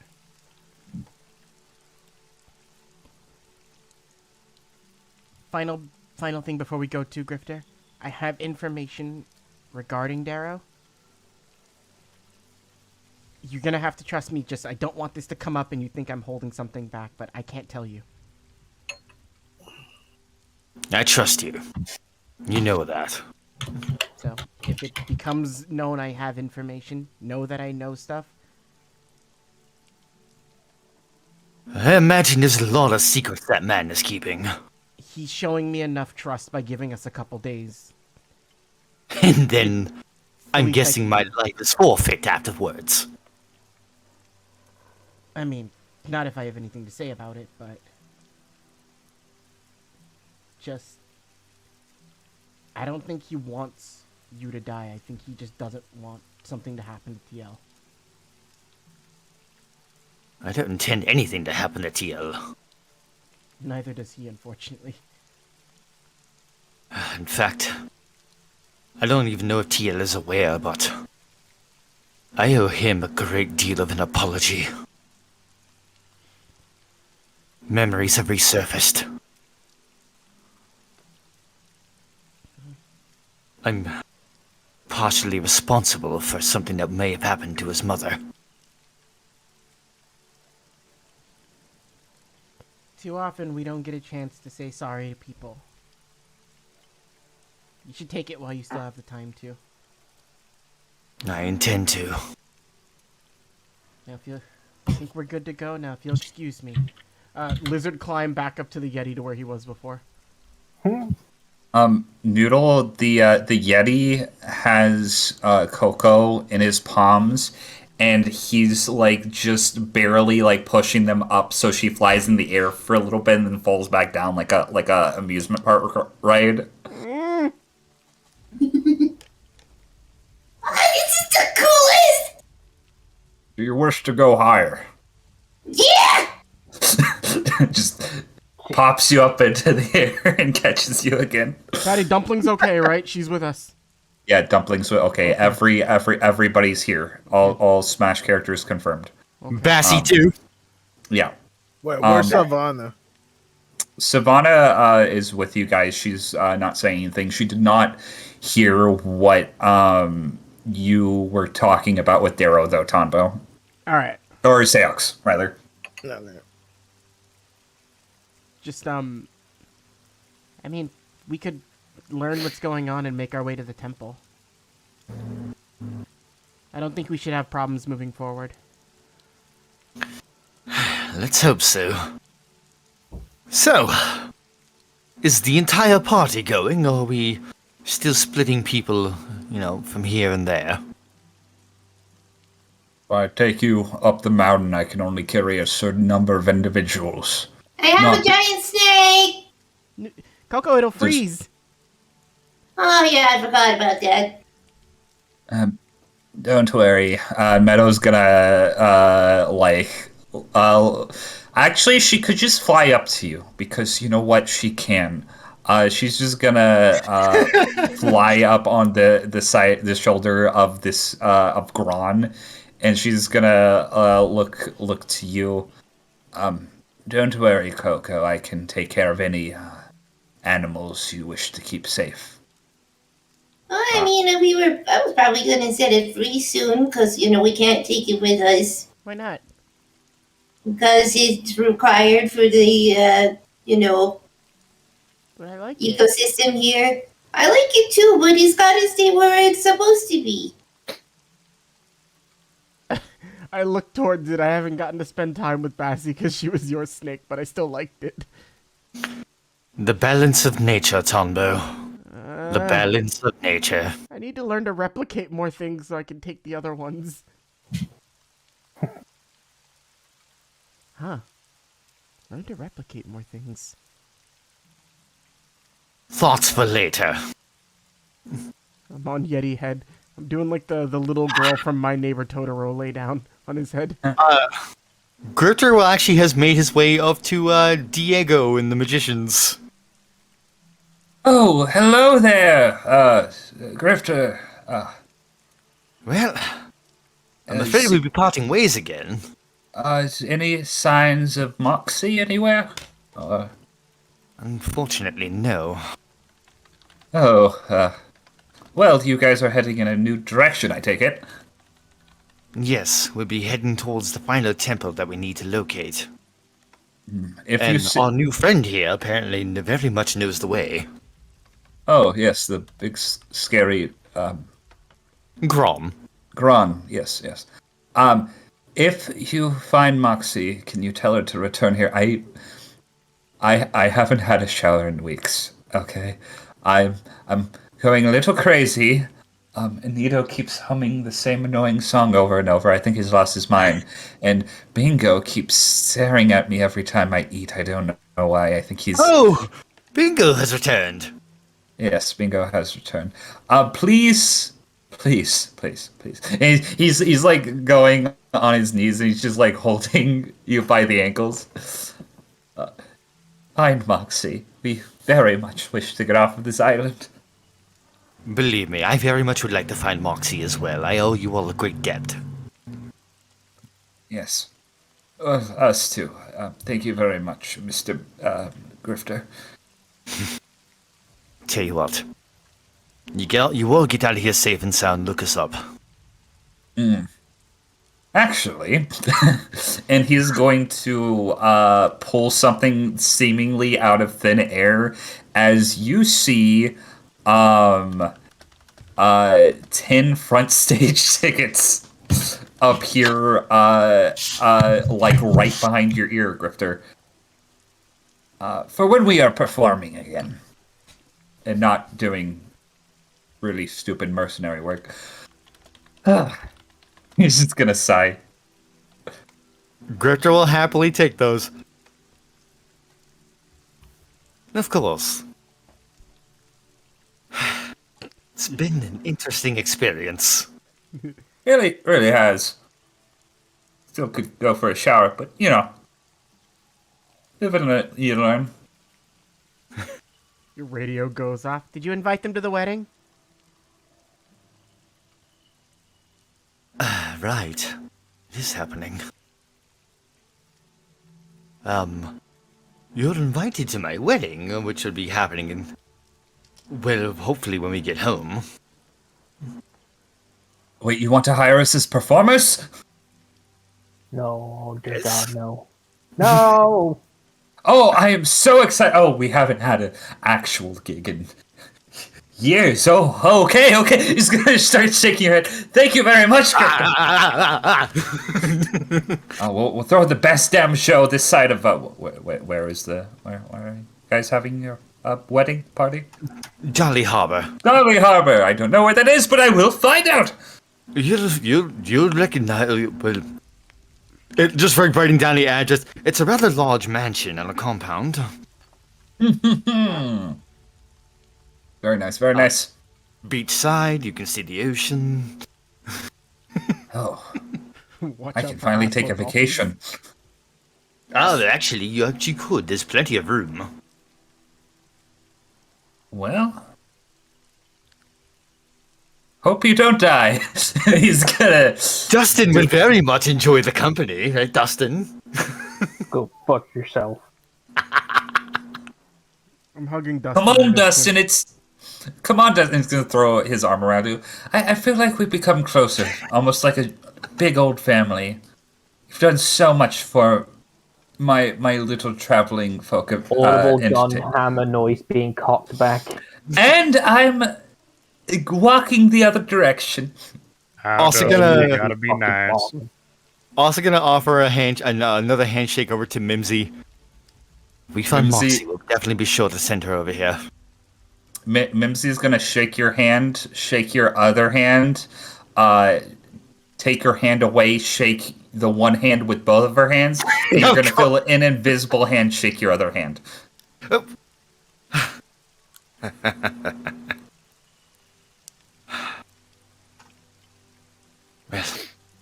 says we should be off.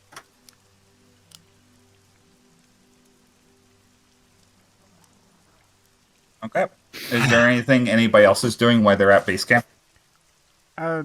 Is TL around? Yeah, TL's around. He's just snapping photos of weird worms that have fangs for some reason. Aw, fangworms.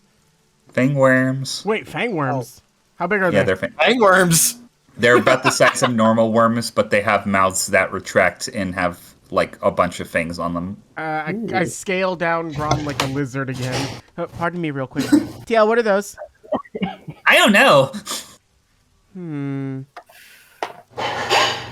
28, Patty? Yes, you have a fangworm now. Congratulations. Hello, Philip. And I put it on the brim of my hat. TL's just gonna take a picture of it while it's on your hat. You should take a picture from on top of him, TL. Imagine the sights. Oh. Wait, Grom, you're cool with that, right? Yes, I suppose. I have to double check. You're not a thing, you're a person, and I want to make sure your boundaries are respected. I like bringing humans joy. Oh my god! Brady, he's Ploder! He's Ploder of the Yetis! Ploder comes from the Bulo Empire. I don't even fucking know what you're talking about. The fucked up reindeer from the Christmas special. I wish to bring joy to children. Ploder's a Bulo artifact. Oh my god. I love him. Batty, quick question. Yes. Did anything we did since getting everything count as at least a short rest? Yes. Okay. Yeah, don't worry about that. I worry a lot. Yeah, you and me both! Listen, I have a fangworm now. We're all safe. Yeah, you need to be careful what you say, Patty. Oh, exact change. Bangarang.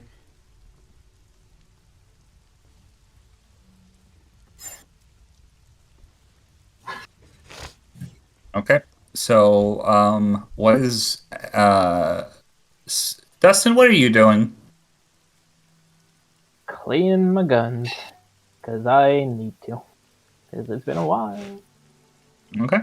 Because I actually don't think I've done that, like, in-game for a while, so don't want to get them all gunked up. You just start cleaning your firearms, getting ready for the next excursion. Visibly waving them about, too. Diego's keeping his distance. No gun discipline whatsoever on this one. No.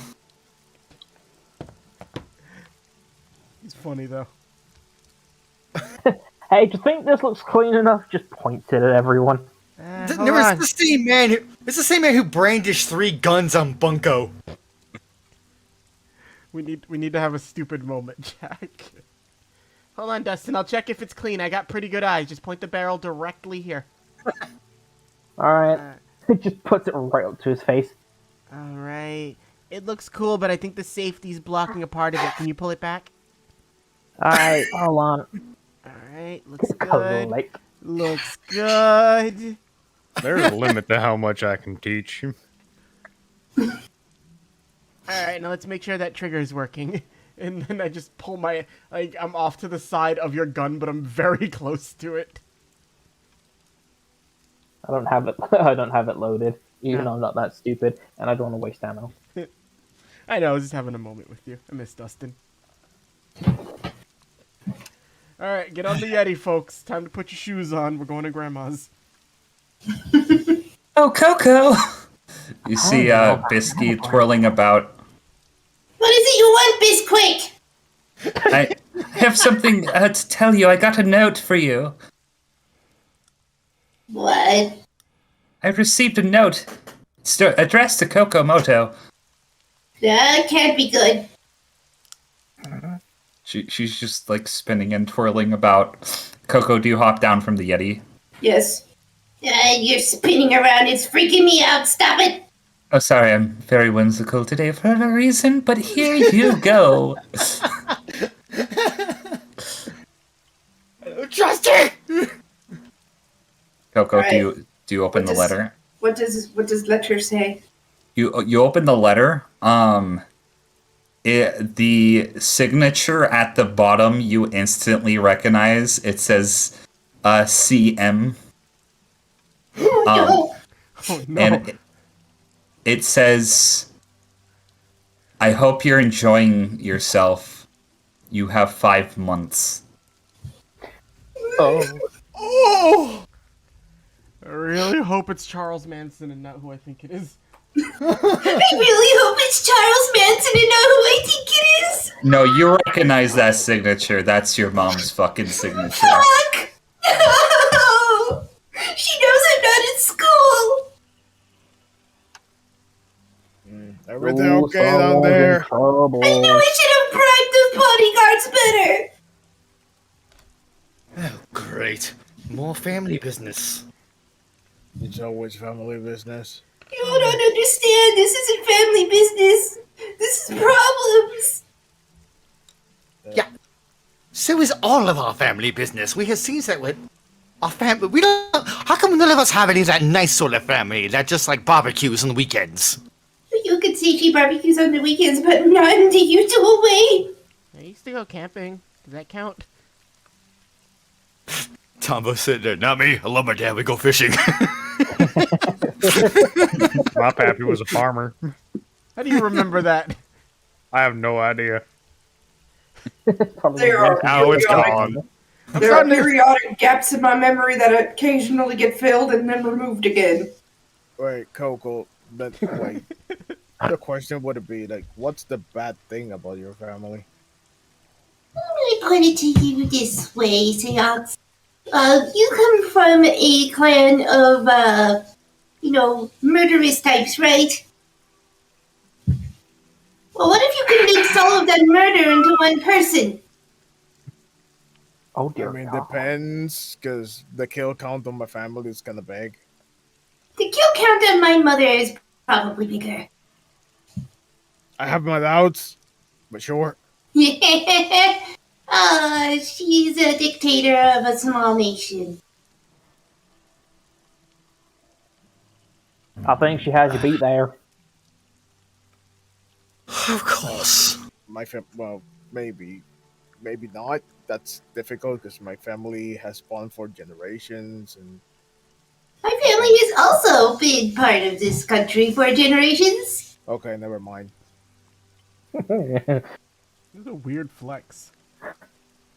What you're I'm not even trying to Five flex. counts away. I've been actively trying to avoid her on this for years. So this whole time, you have been the runaway daughter of a dictator of a nation.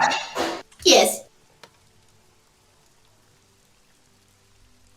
Well, good a time as any to find out, I suppose. Wait, y'all didn't know that? Y'all didn't know that? You didn't Yeah. tell us! You You didn't ask. think I have these connections for whatever reason and didn't think to ask? Oh, I thought Mafia child. Well, you were close, but not That's quite. what I was betting. I was betting Mafia Child. Turned out it was much bigger, a much more extravagant scale. I thought it was politician's daughter. That's kind of right. Also, We're all on on the right track. We just didn't get to the end point. no wait. Anyway, How the if you- hell's your dad alive? that's a good question. He's very tricky. You see that bush you were talking to? Yeah, that's him. I don't like that bush. It can't come He's to our house. probably out of money for Motel 6s right now. I probably need to hire some. Coco, don't go giving your money to strange bushes.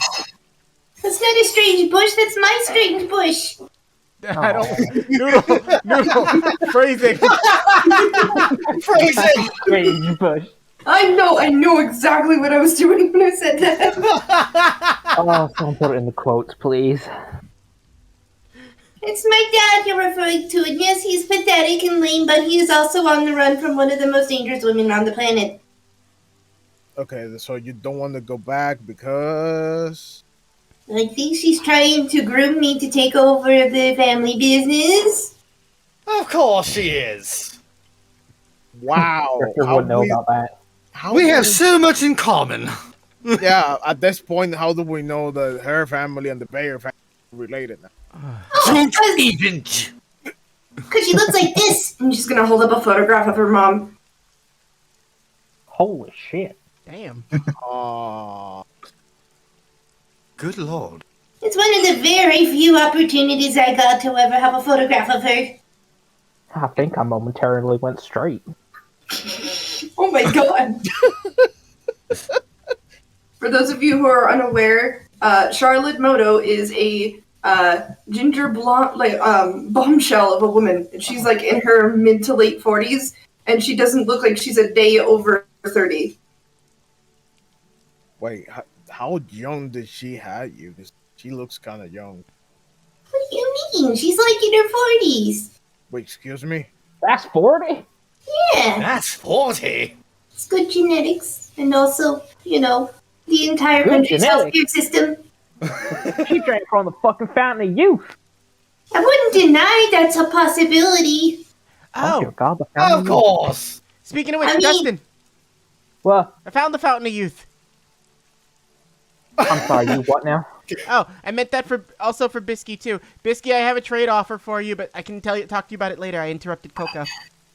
Hey, I'm still spinning. Betty, does it say anything else in the letter, or was that it? Nah, it just says you have 5 months.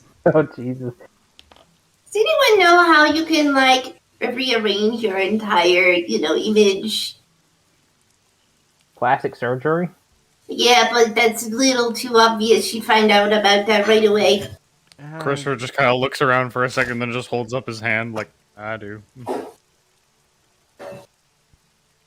Do tell! I was a hit man for quite a while, so this kind of comes with the trade. I know how to completely rewrite someone's identity almost on the molecular level. That's a fancy word. I mean, I need to just have his face disappear for a little bit so she can't find me. I don't think that's going to stop her for very long, though.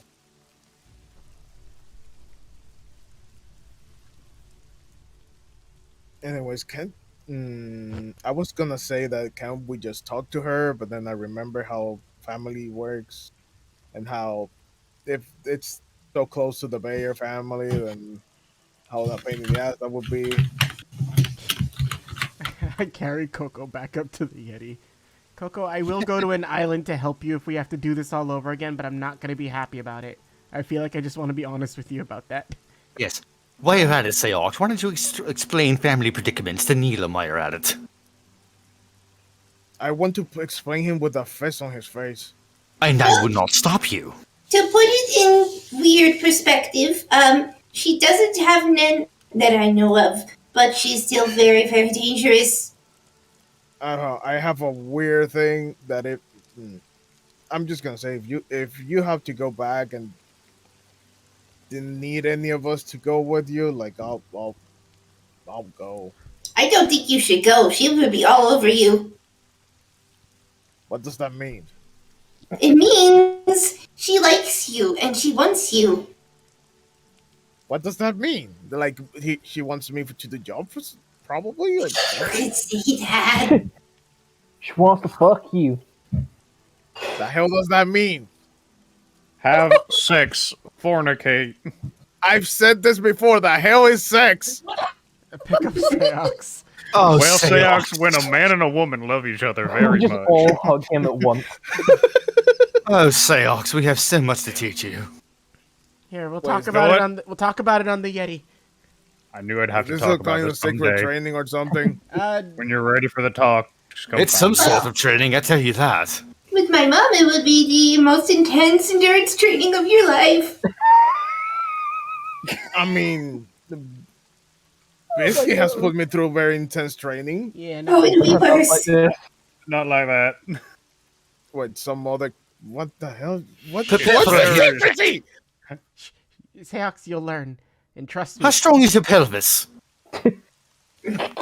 I just hope this is not more NBSary. Like, God, It I is don't understand not. it. It really isn't. Why? Why did she have to say 5 months? Why that specifically?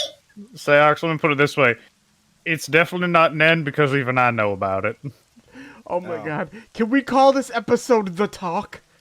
Since we're about to hit a lord up anyway. Gruan is uncomfortable with what's being discussed right now. Yeah, let's just move on. No, I'll be fine. I'll be fine.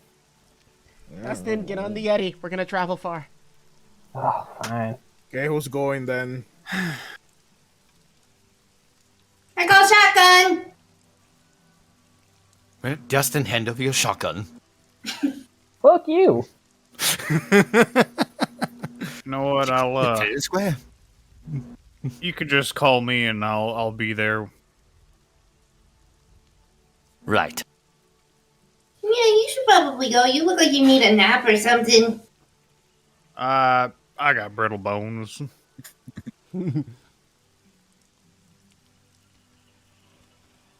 Alright, so, out of character, who's going?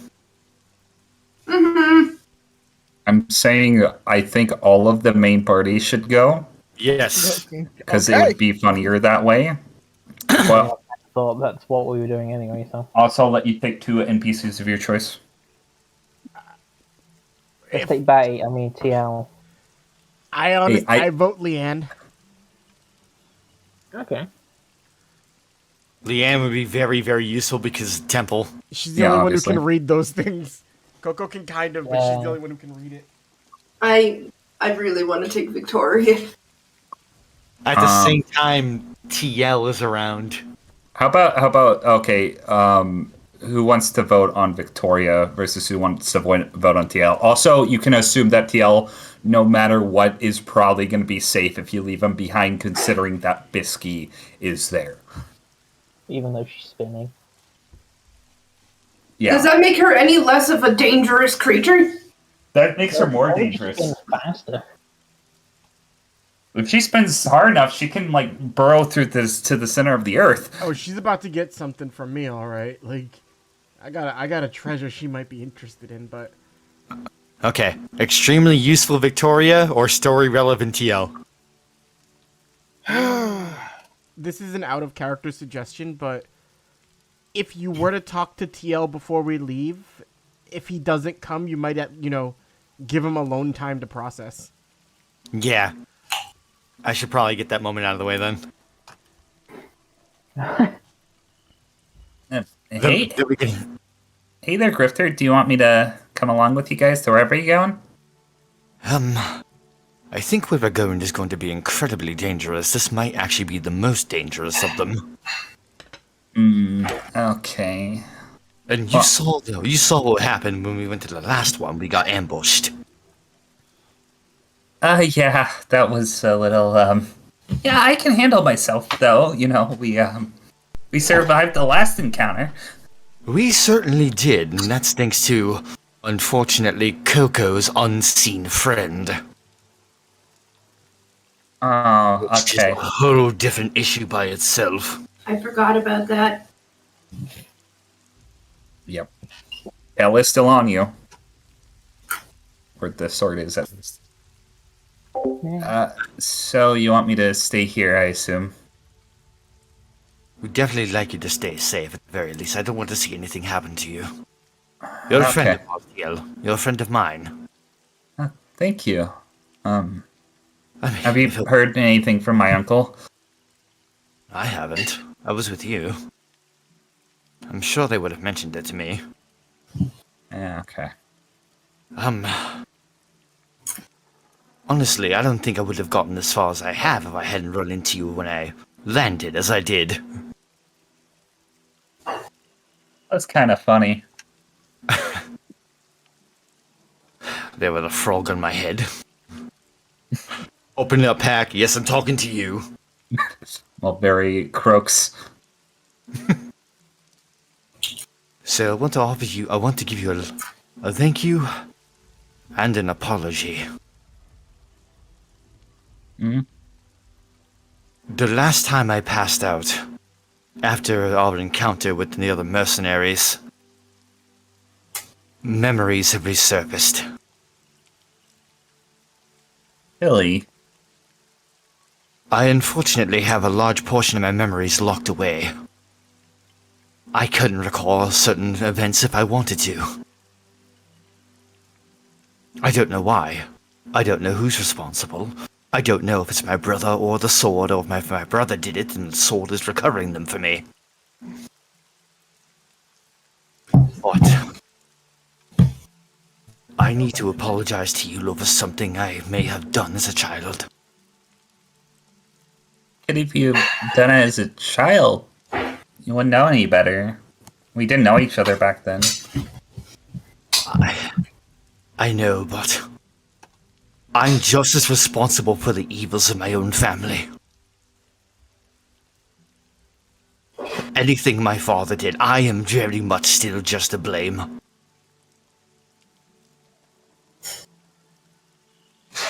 Apparently your mother worked at our mansion. Oh. Something I had done may have inadvertently gotten her fired. I'm sorry. I mean, you didn't mean it. I think I was probably staying with my grandma by that point.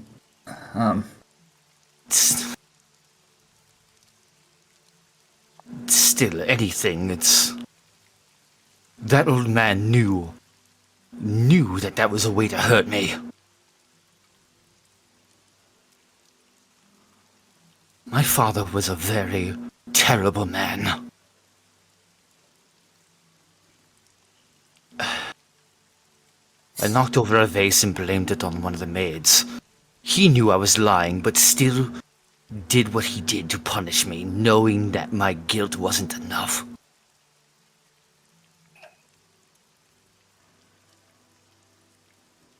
You can tell that TL at this point is kind of uncomfortable. Like, he's not like outwardly like weeping or anything, or like angry at you, but he like is kind of like putting some pieces to things together.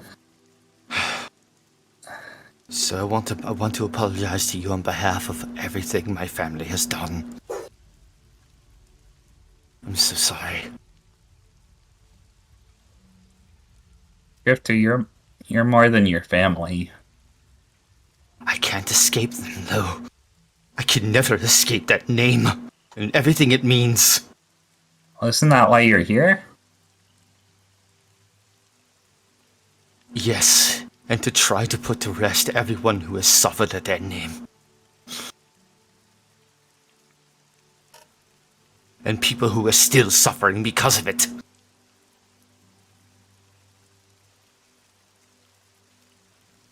Everyone here is affected because of my family name.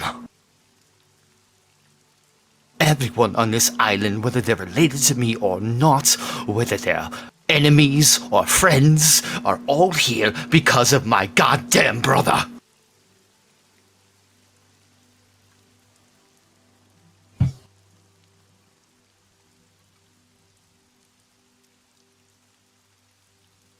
Swear I did everything right.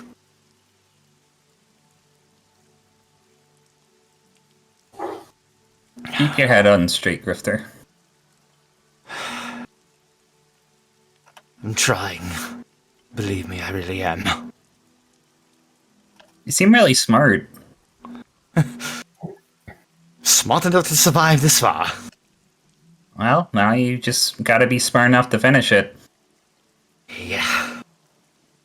You're right. TL, we get through this. We all come out of this together. You are more than welcome to come by the mansion anytime you'd like, and anywhere that you'd like to go for a wildlife expedition, I am more than willing to sponsor you. Can we go get smoothies? Very much so. Okay, but you're buying. You got it.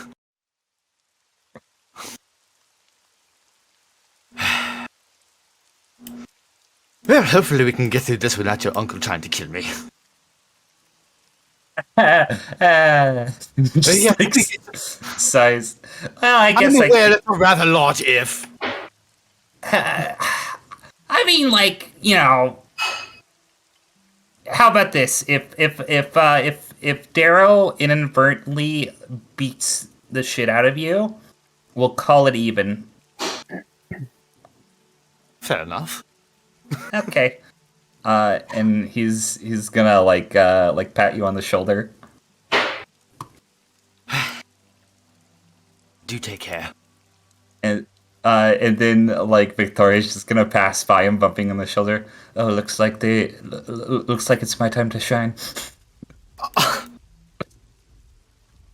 Damn, that was cold.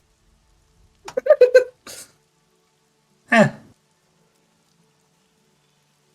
Oh, also, Coco, Victoria just picks you up like a football and starts climbing on the Yeti.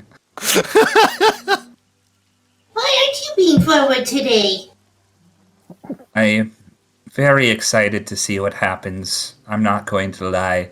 I've been waiting for this to be resolved for so much time, and it's like reading a mystery novel, but then the page goes fluttering into the wind, and you spend eons trying to find it. That's very poetic, and also I feel the same.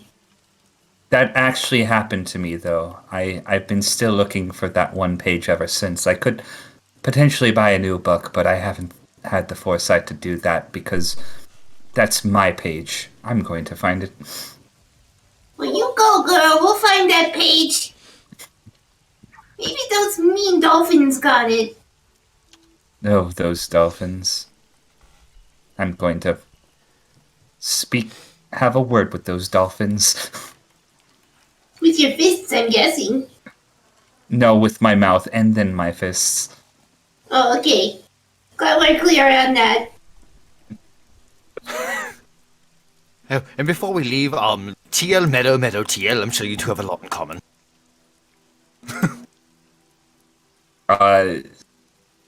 TL just smiles and takes a picture of Metal with the flash on and her eyes dilate.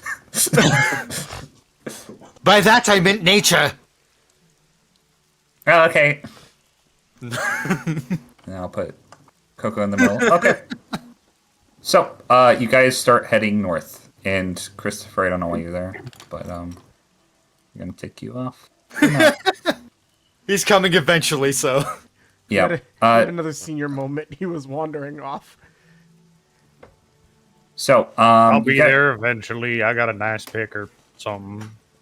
Did you guys want to ask the Yeti any questions about the giants while you guys are traveling up north? Oh, yes. Coco is going to be documenting his life story. So, you wish to ask me some information about my being and my people? Yes, please. Please tell me everything. Oh, well, I am not as old as my grandfather was when he served the people of Bulu. My ancestors were regarded as gods among the Bulu people, and in turn, as they worshipped us and brought us gifts, we taught them how to use magic. Once the people learned that we were mortal and they could perform magic themselves, they decided to slaughter our people and to rise above God, I'm guessing. Funny thing is... Oh, do you have a question? Oh, no, it's just Gertrude commenting, such is humanity. Ugh. Funny thing about the humans, though, the four of them rose above the others as their skill overtook everyone else. Those were temporarily regarded as gods, but the same thing that happened to my people, they were also massacred and their bodies thrown to every reach of the island to where they could not recover. And those are the four people who reside, who those temples are created for. Yes, precisely. I see. Lastly, go on. Oh no, just trying to put pieces together. Lastly, there was the royal family who claimed that everyone was of God or descended from God, but they themselves were the most godly. The leader wanted to claim the only remaining quote unquote God that the Bulu people had left after, years of enslaving and slaughtering other empires and civilizations. They wanted to take over heaven. And I don't know if they were successful, but I know most of the royal family was slaughtered as a result. How did they intend to take over heaven? It was something that the Bululian king concocted.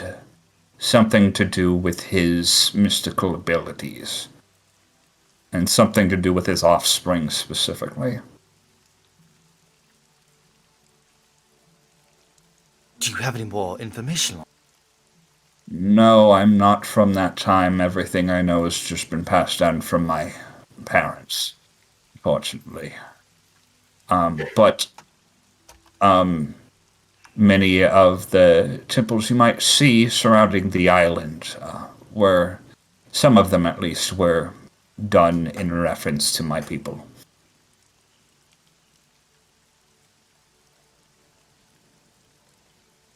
But you are aware, at least, of what happened to the king's offspring. I believe all of them died, if I'm not mistaken, horrifically, within the span of a couple of days. That is true. Yes. It's tragic, but they were to be the progenitors of an evil empire, so I'm not that sympathetic.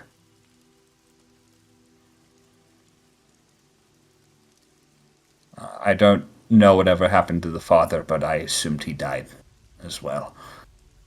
One can only hope.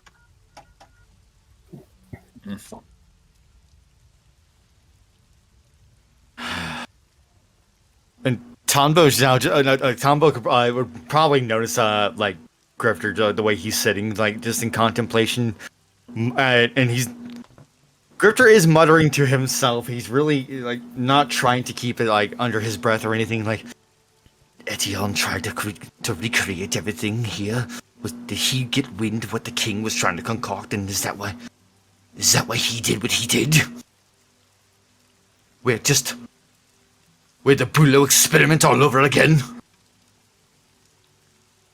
I would like put a hand on his shoulder. You're safe bear, you're not an experiment. Just because that maybe is what he thought of you, don't let it change what you think of you.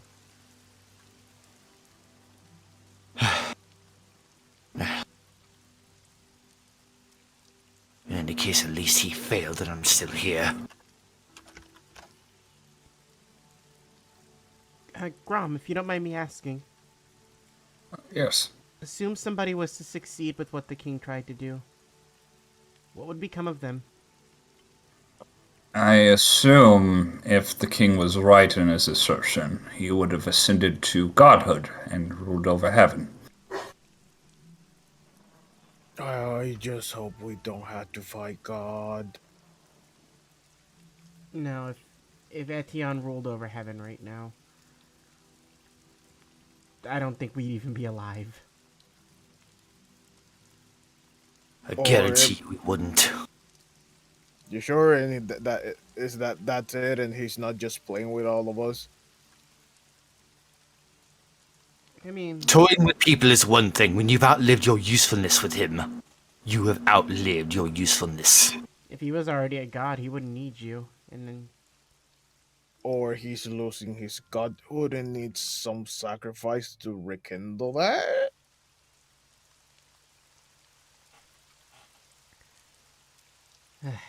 Tombo just like scratches the back of his head. And all this does is create more questions. Yep. I'm not someone to. Gods. It's like trying to put all the pieces in place, but one of the pieces is a note. Yep. What if Neelam was aware of what Etienne was doing?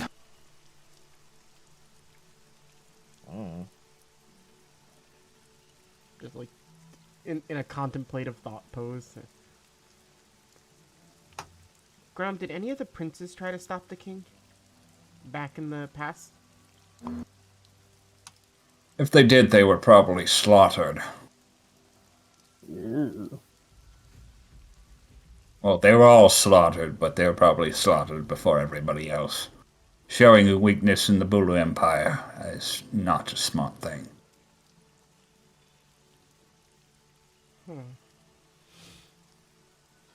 Tombo, Neelam can't see the sword.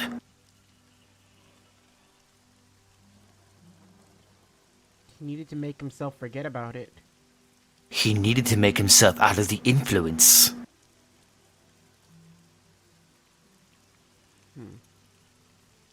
Just What if that was his defense measure against him? I'm gonna look towards the hairpin and just like look towards Grifter.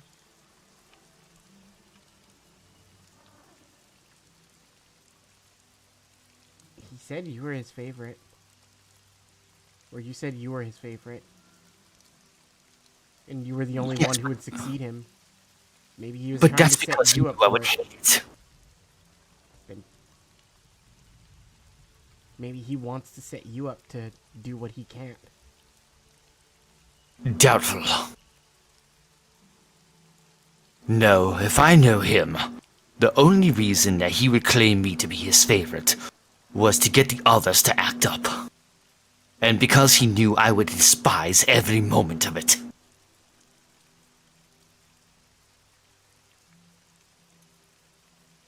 I hated my father with every fiber of my being.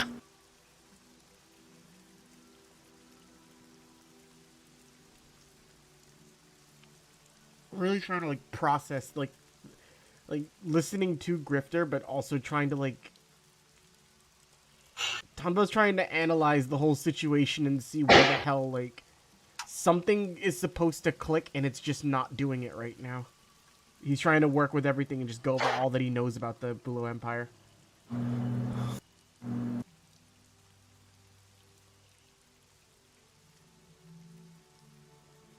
Neelam had stated that he didn't want me killed on this expedition.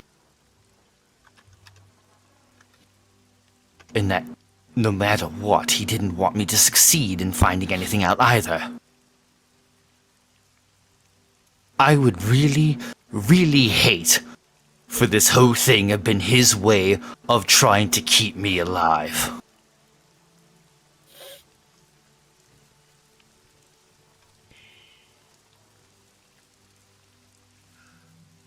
He doesn't want you to succeed, but he also wants you to do this. He didn't want me anywhere near here.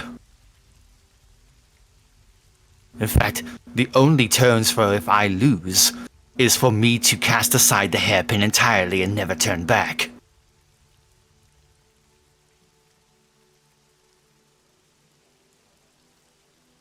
Maybe that's what he wants you to do. Of course, that would leave me under the influence of the hairpin so long as it chooses to keep me under its influence for the rest of my life. Alright, you need to not freak out when I say this.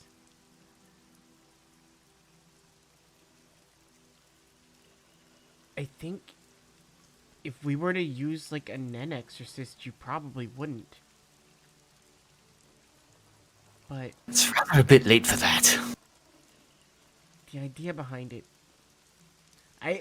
I'm going to operate on the very thin assumption Neelam wants to protect you. I don't believe it, but if we took that line of thought, maybe protecting both of you is just casting the hairpin aside and legitimately letting go.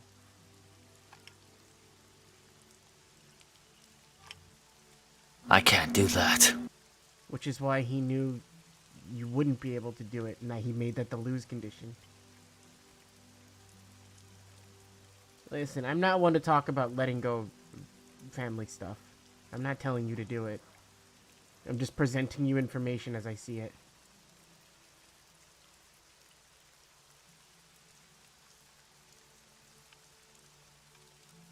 If only he had stayed out of this. It could have just been a matter of time. Maybe he couldn't afford to stay out of it any longer. He knew where you were all these years. If he needed you to take this hairpin back or to do something with it, he would have done this a long time ago. Probably before you met us. He probably never expected me to ever get this far. Either he didn't expect you to get this far, or the timing of this happening right now is what's important to him. He might not be able to afford to wait anymore.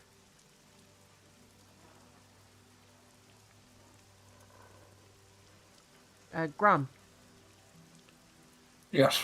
Everything that they did in the Bulo Empire with, like, trying to become gods, did that ever align with any sort of, like, any sort of calendar that they followed, or any sort of, like, cycle or timing that they did this on? If they did, I wasn't aware of it.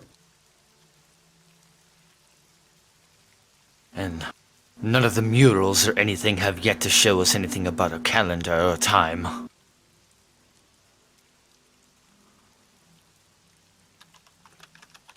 Strange. Ritualistic stuff like this usually happens in some sort of cycle, like they have to do it in alignment with something. Like a phase of a moon or a solar eclipse. Or planets aligning. Or a specific child being born. I think, Coco, some cultures do that, right? Yeah, most of the time.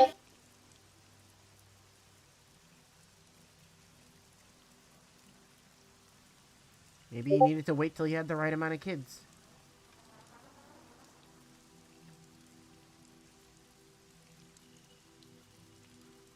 I hope that's not why he had kids in the first place. He was trying to recreate what the king did. That is why we are an experiment as well. Oh my lord.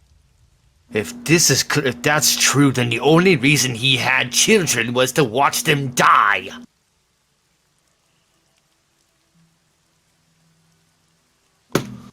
I mean, are you surprised about that? Still hurts, even if you're not. I mean, I guess I'm the one that understands that position. Because I wasn't raised to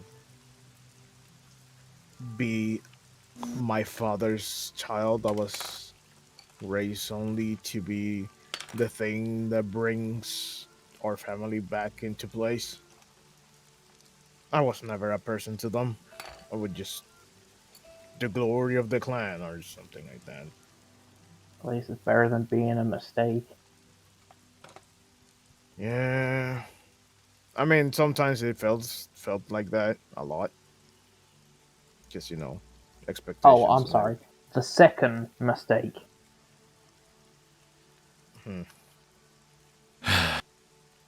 Anyways, that's all conjecture and things. And your father is dead, I hope. It's weird to think that like that. Dear God, I hope. Oh, dear God, if he is still alive out there somewhere. That's another thing we're going to have to unpack. Yeah. I guess the best thing, and I think what we should concentrate doing here, is just to think about it as getting closure for all this. Because it doesn't matter how hard you think about it and how much you want to get reasoning behind it. Some things people do are just beyond reasoning. And it has to be over either way. And I'm not the best at it, because it took me a while. But you know that the best is to let it go.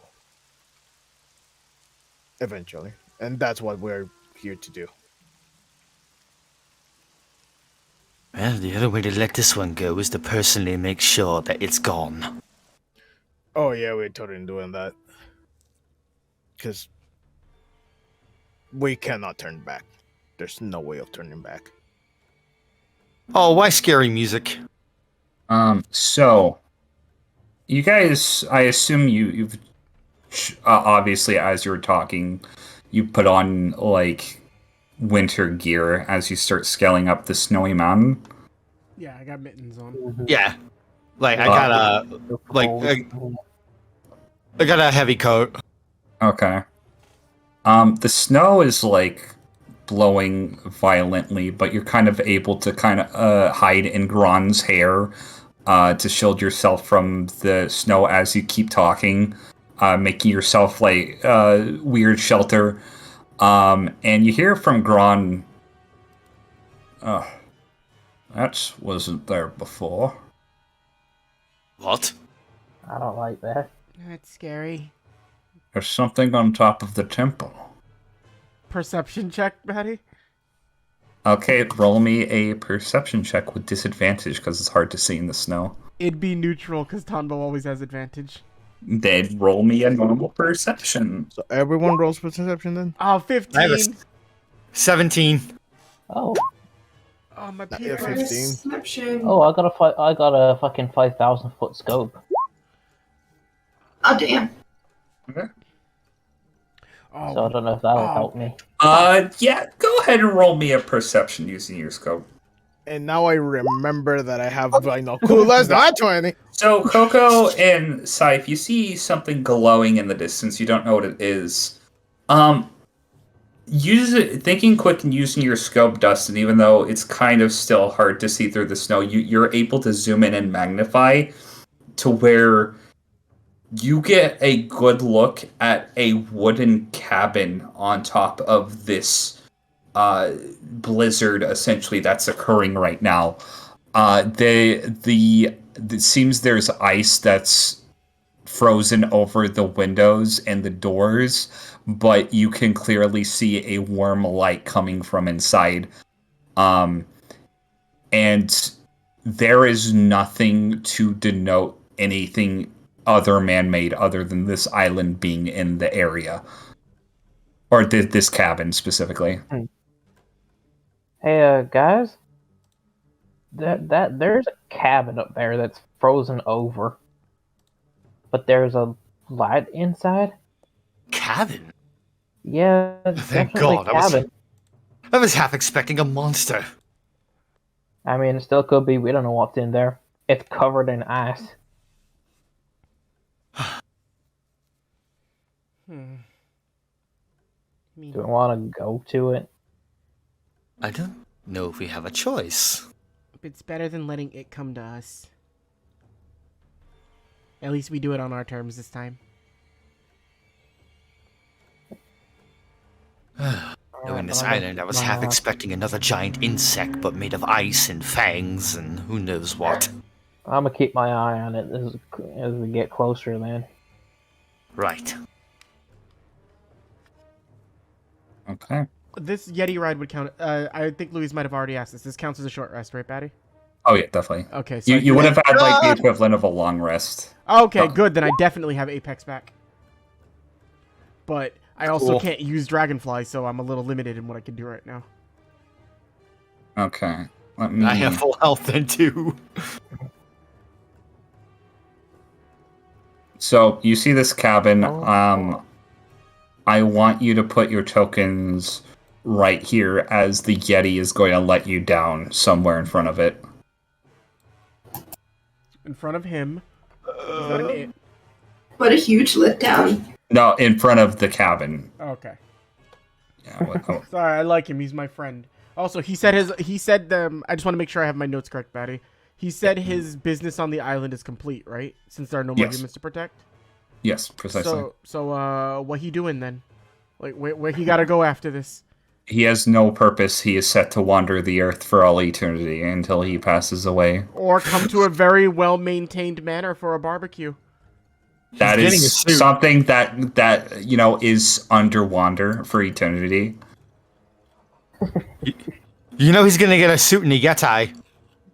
Dan, I will kill you and Neela won't get the chance right now. They'll never find the body. No, because I have a bandit. No, I can't make Bandit eat Grifter. He can't be traumatized like that.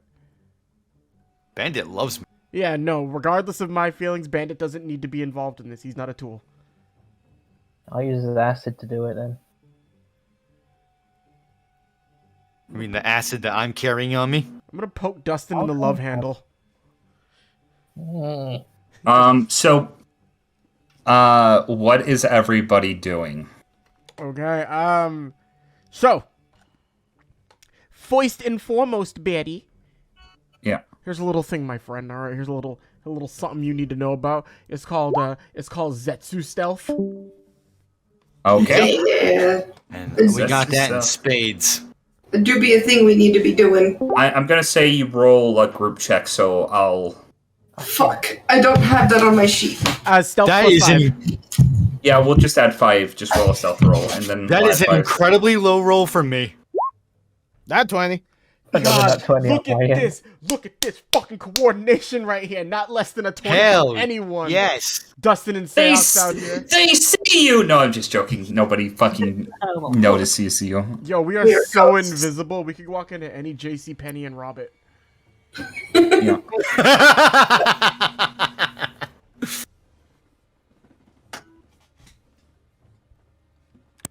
Okay, what are you guys doing?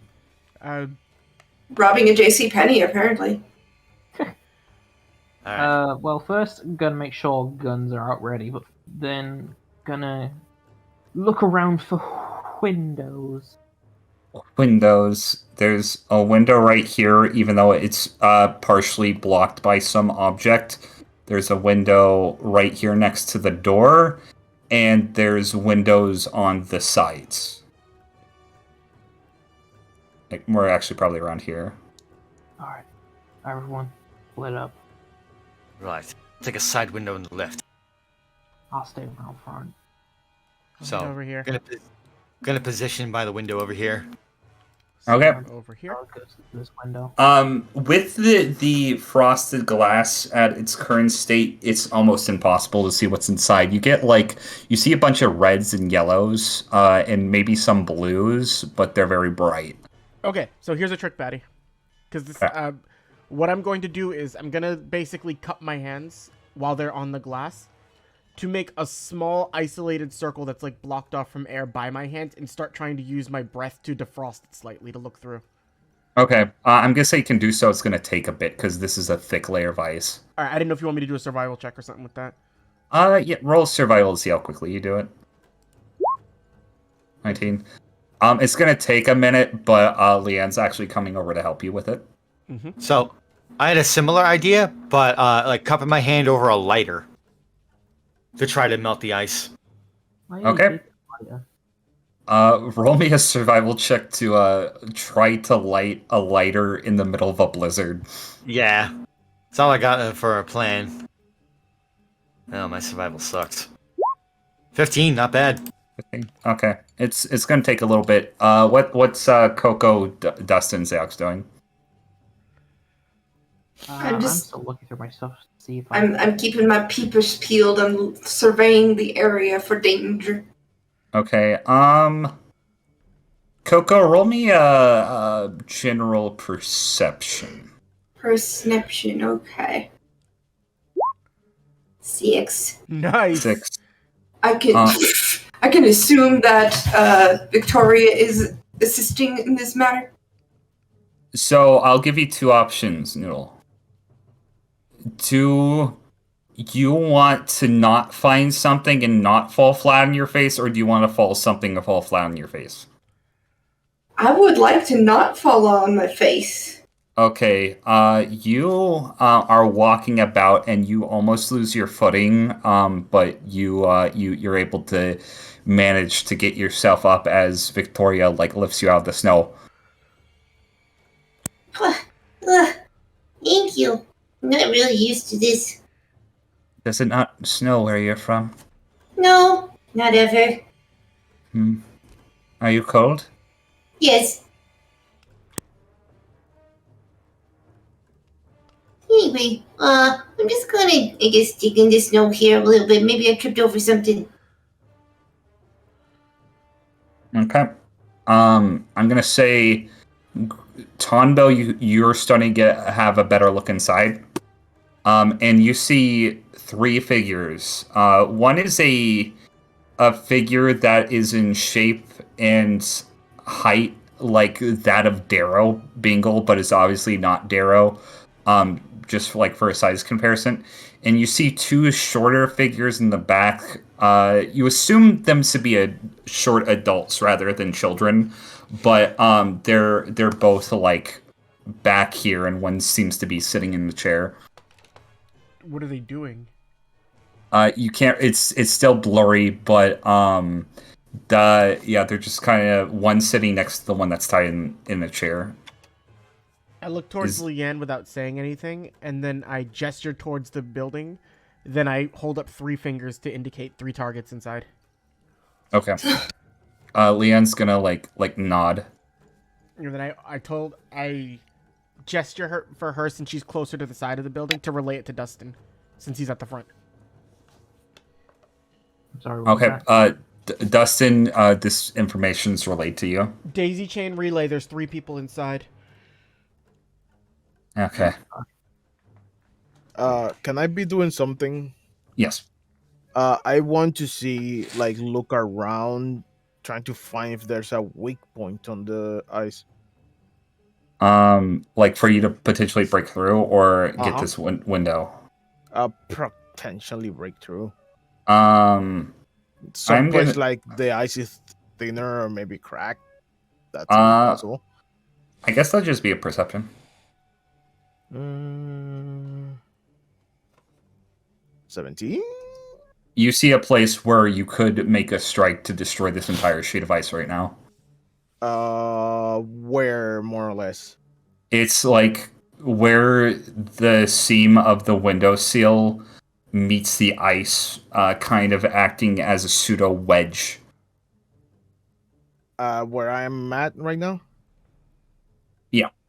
I tap Grifter. Here. We can break through here. Wouldn't that alert everybody inside? Well, it's one plan. We're not even sure if they're hostile or not. At the same time, we are certain that there was supposed to be somebody guarding each temple. Yep. And we can assume that this is them. We have another plan of action as well. You know, this can be plan C, I guess. I would like to try talk a plan with Tonbo. We should probably circle around so we're not yelling. We don't... Yeah, no, that's the plan. Is like that's what I'm saying. Like pretty much is trying to since we have really high stealth and there's also like the elements outside. Yep. Like Circle around. Okay, yeah. That was coming to you. Okay. Hi, Dustin. 3 targets inside. Salix has found a weak point in the ice. There's a possibility these are other mercenaries that were hired by Neelam, because there was supposed to be a group at each temple. Yeah, Darrow said... So, Oh, no, you go. Oh, no, Darrow said he wouldn't bother us. I don't think he accounted for other people here. The thing is that every temple we've come across has had somebody guarding it. Like, they were ordered to wait there for when we show up. What are the odds they've rigged the temple ahead of time so that they'd know if we went in? Very likely. And then they would get us from behind. Ow. You see a little fucking cheeky smile come across Tonbo's face. Then why don't we do that? If they were planning to get us from behind if we went in the temple, why don't we get them from behind when they think that they're getting us from behind? Now, here's another high possibility for us. What if we find a way to keep them here? with the help of Grom. If we could make sure that every entryway is not passable.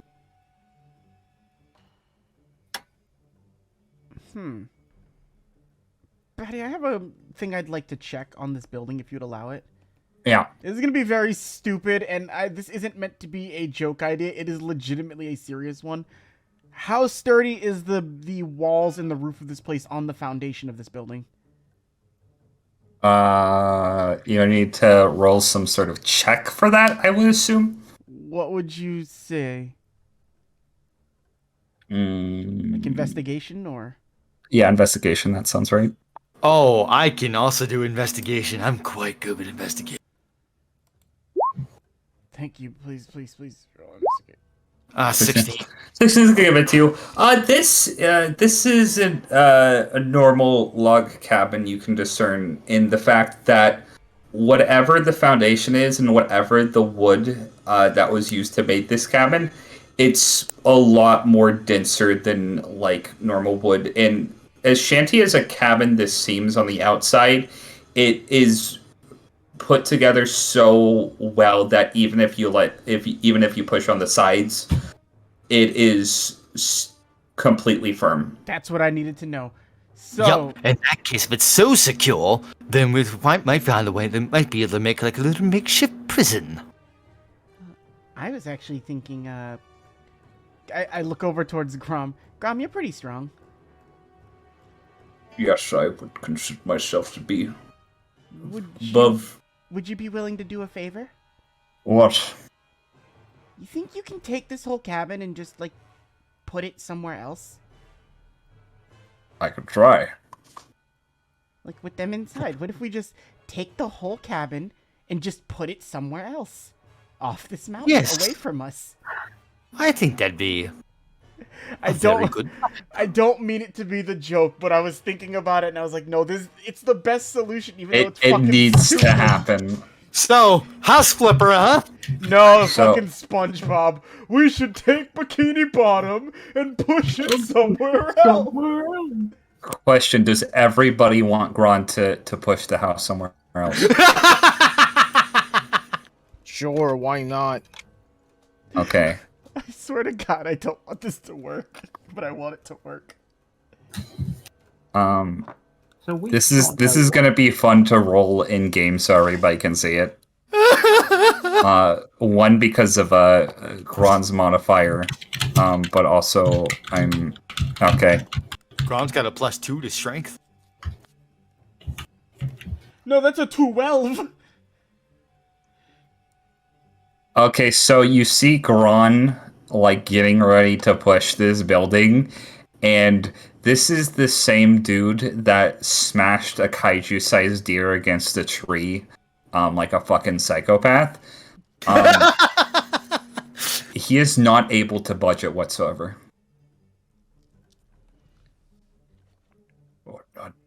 What's going on? This should. I can uproot trees. What's going on? Tombo, is there a possibility this place is Nen? Oh, I hope so not. Arcana.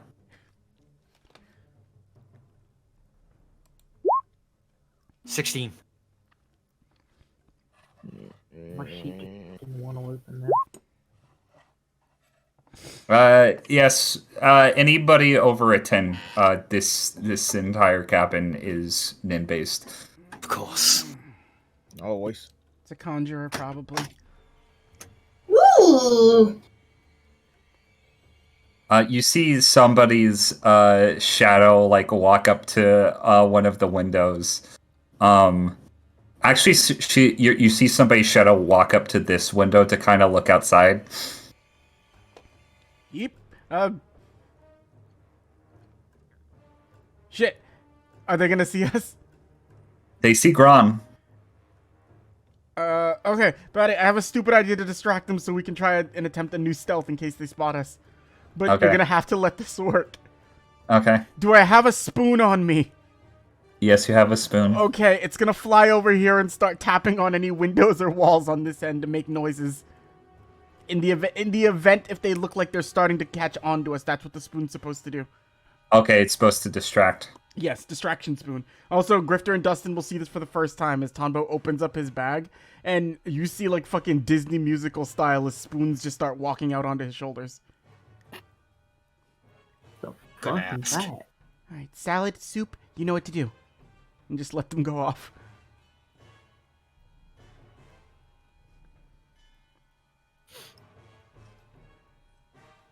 Coco, I want you to roll me another perception check. Okay. 9. 9. that You advantage for don't notice Victoria? anything too weird, but you do notice that the snow leading to the door is like there's a divot in it. And it's weird because you would know that in a level of blizzard like this, even if people were walking back and forth, there wouldn't be as clean of a divot where obviously you could tell snow has been melted at some point. It's a little weird looking. Did you find something, Coco? There's just something about the way the snow works here. Have you noticed this? Huh.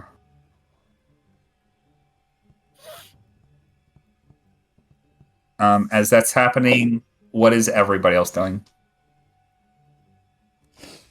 Oh, I know what Tombo's doing. Oh, okay. Grifter, Dustin, Seox. I'm laying down, but in a comfortable enough position that the moment that something goes out, I can punch the living hell out of the place. I noticed there was like a wake point. You're gonna hear. You guys would all hear this. There's the sound of the front door unlocking. Roof. Yep. Roof. What? Roof. You jump onto the roof. I can climb up to the roof. Okay. I have a climb speed too. Dustin, what are you doing? Lying down, trying to put as much snow on me as I can, I guess. Stealth again. I'm a snowbank. Don't bother me. Fucking goddamn it. Nope. I'm gonna roll a perception for this character. It's late. Okay, they're not gonna see Coco. They're not gonna see. See Victoria, but they will see you lying in the snow, Dustin. And you're gonna hear, oh.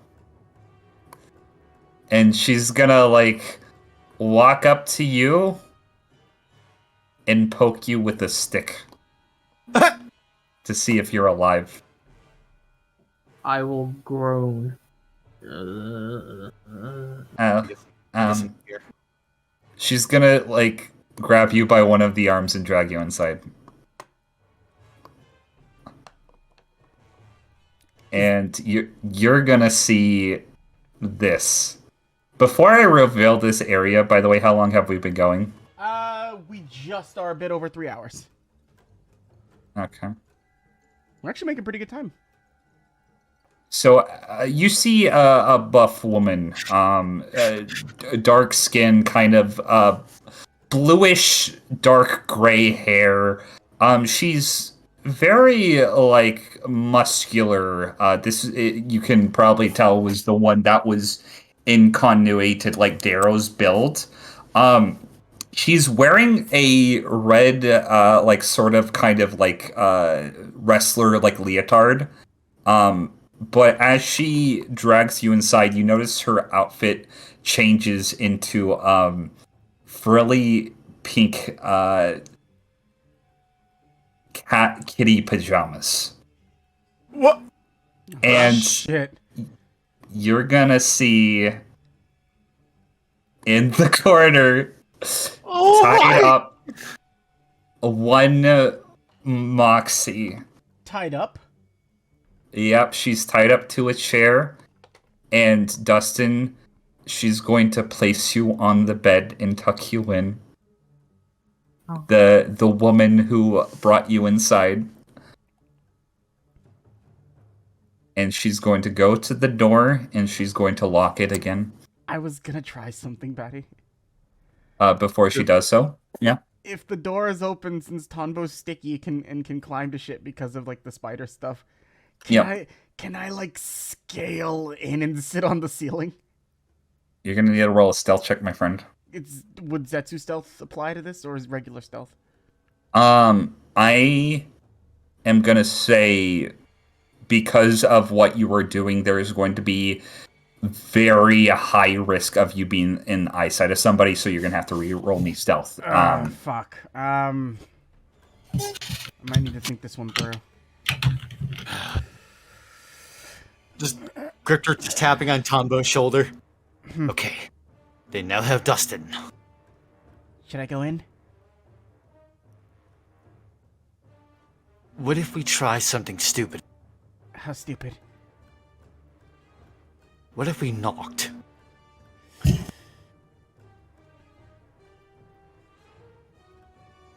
I think that's the least likely thing they'd expect us to do. Very much so. If somebody wants to knock, I will stay right here where the doorway should be. So that way, if somebody were to step out... Okay. Just slide down, like... I will Spider-Man. This has got to be one of the worst plans I have ever had. You're gonna see the large lady walk up the door. You're gonna hear a bunch of unlocks, and you're gonna see this giant woman standing about little under like 6 foot tall. She just like looks to you. Grifter, you're actually probably her height. Grifter's actually gonna be just standing there with a hand behind his head. Hello. Oh, hello there. Are you cold? Do you want inside? We got hot cocoa. That sounds very lovely, actually. I'm sure a friend of mine has already come this far. Cowboy hat. Oh yeah, I brought him in. He's sleeping over there. I thought he was dead. No, just tummy trouble. Oh well, she's gonna open up the door, letting you go inside.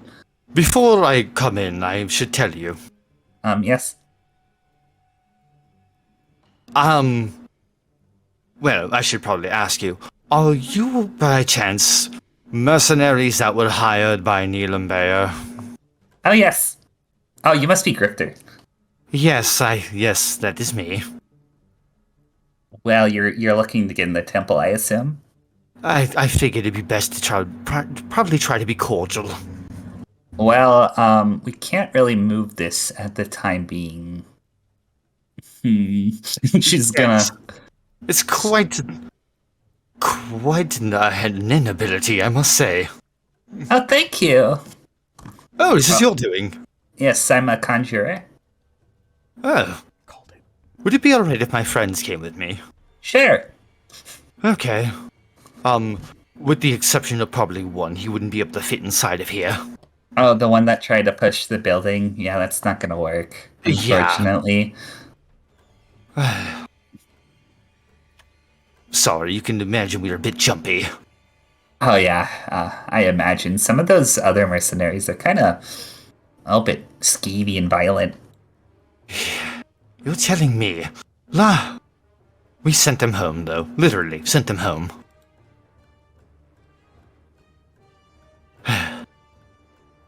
Tonbo, Seox, Victoria, Coco, Leanne. My friends. And Dustin, you've already been acquainted. Oh, we don't have to worry about harming this one? Or them harming us. Oh, Peter's good for change. Coco, they have Coco. Yeah. Dustin, as you're looking over and you see Grifter entering the building, what is Grifter's sleepwear look like? Oh, what? Yeah, what does your sleepwear look like? Okay, so his sleepwear actually would probably be, like, oh my gosh, he actually would be shirtless with striped sleep pants. Okay. Woo-hoo. By the way, what's Dustin's sleepwear? Nobody would be able to see at this current moment because you're tucked into bed.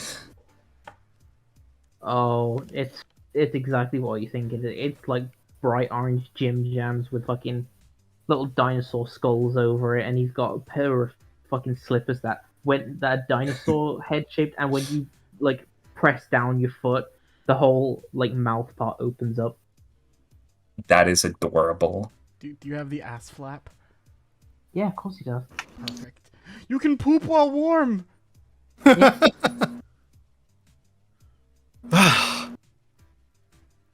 Is this also your doing? What's my doing? The fact that I'm now in my Oh, that just happens. pajamas. Wait, so does Silk see that happening when everyone gets in? Yes. Nope. Nope. Not happening.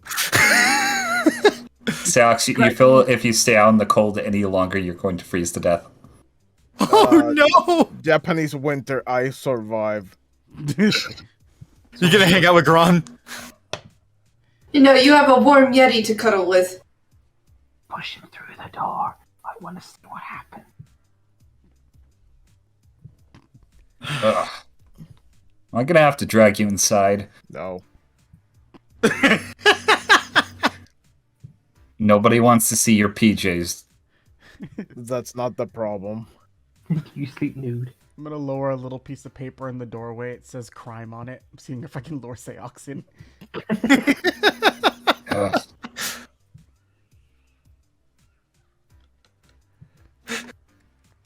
I'll lend you my jacket if you need something to cover up with. Oh, that's not the problem either. And what is it? I'm not going in. He's face shy. She's just gonna like scratch the back of her head.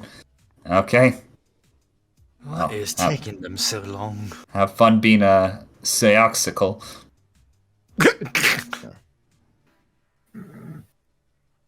Right this way, Coco. Okay. What are Leanne's pajamas? Leanne is wearing she still has her tank top on, but she's wearing these pseudo camo. You can't tell if they're actual camo pants or they're pajamas. One of the two, somewhere in between. It's weird. And Victoria is wearing a very ornate black and purple nightgown with a bunch of like these kind of very nice patterns on it, and these little fake gemstones everywhere. And she has a nightcap. Aw. Oh. I thought she was gonna have a t-shirt that said pajama and then some pants that said pants on it. I thought she was gonna label maker this shit. No, they are labeled. They just say now nightgown and night hat. Noodle. Yes. I don't have an idea for Tomboy yet, so I'm buying time. Hers is just a regular, like, cottony looking thing with just like paisley pattern on it. Aww. It's orange. The only reason I know Grifters is because I drew it. Fuck, how does Tombo sleep? He would sort of make his way in. The hat would still be on, no matter what, that hat stays. That stays. But he would be more in, like, a very just, like, super, like, he probably bought a t-shirt that's, like, 2 sizes too big for him. And then just, like, some shorts, because he's not going to sleep in his underwear in public. But at home, he's pretty much just, like, long shirt and underwear. Well, now we're familiar with each other's sleeping wear. You should put a shirt on, Grifter. It's cold. I don't know what happened to it. Seox, how come you don't want to come in? I'm fine. No, that's not an answer. How come you don't want to come in? I'm fine. That is not a... Seoxiford, how come you don't want to come in?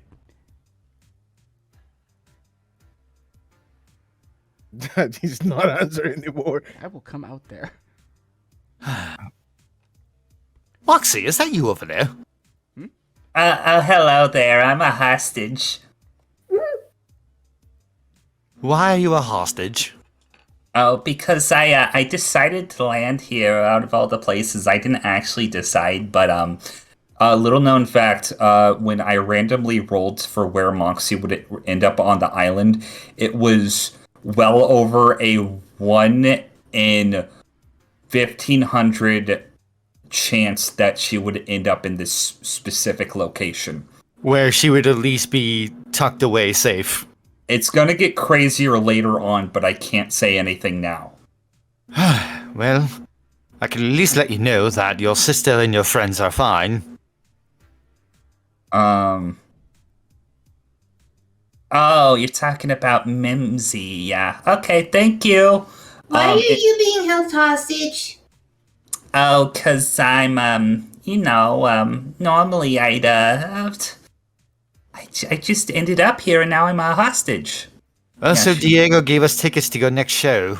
Can I insight her? Yeah, you can insight her. 13? She's being held hostage, but she's not perturbed by it in any ways. And you also see somebody right next to her that is wearing a full-on orange snowsuit and glasses. It's another like woman, like similar to Moxie's height, and you can see she has like a red like runny nose and has glasses on. Have they at least treated you well? Oh yeah, they've been feeding me, and we've been playing board games and watching movies, and it's been quite a time. You get electricity here? Oh, repeat what you just said. You get electricity here? Oh, yeah, that's part of my ability. Huh. There's outlets if you need to charge something. This is very much akin to what a friend of ours does. I was trying to see if I could daisy chain a cable to his place. See if we can get Christopher to power that. You know what? Wait. Wait, Is why your are you asking about electricity? is your friend coming inside? I think he might be a little cold out there. Seahawks is stubborn. Okay, well, I guess, we're gonna have to have a slumber party without him. He's probably going to stay out with Grom. Oh, so, I have a question. Might be a lot awkward. This whole island is full of awkwardness. Go right ahead. How do you mind being stuck here forever? Vehemently against that. Why? You might want to try the door now. Does it only work if somebody knocks?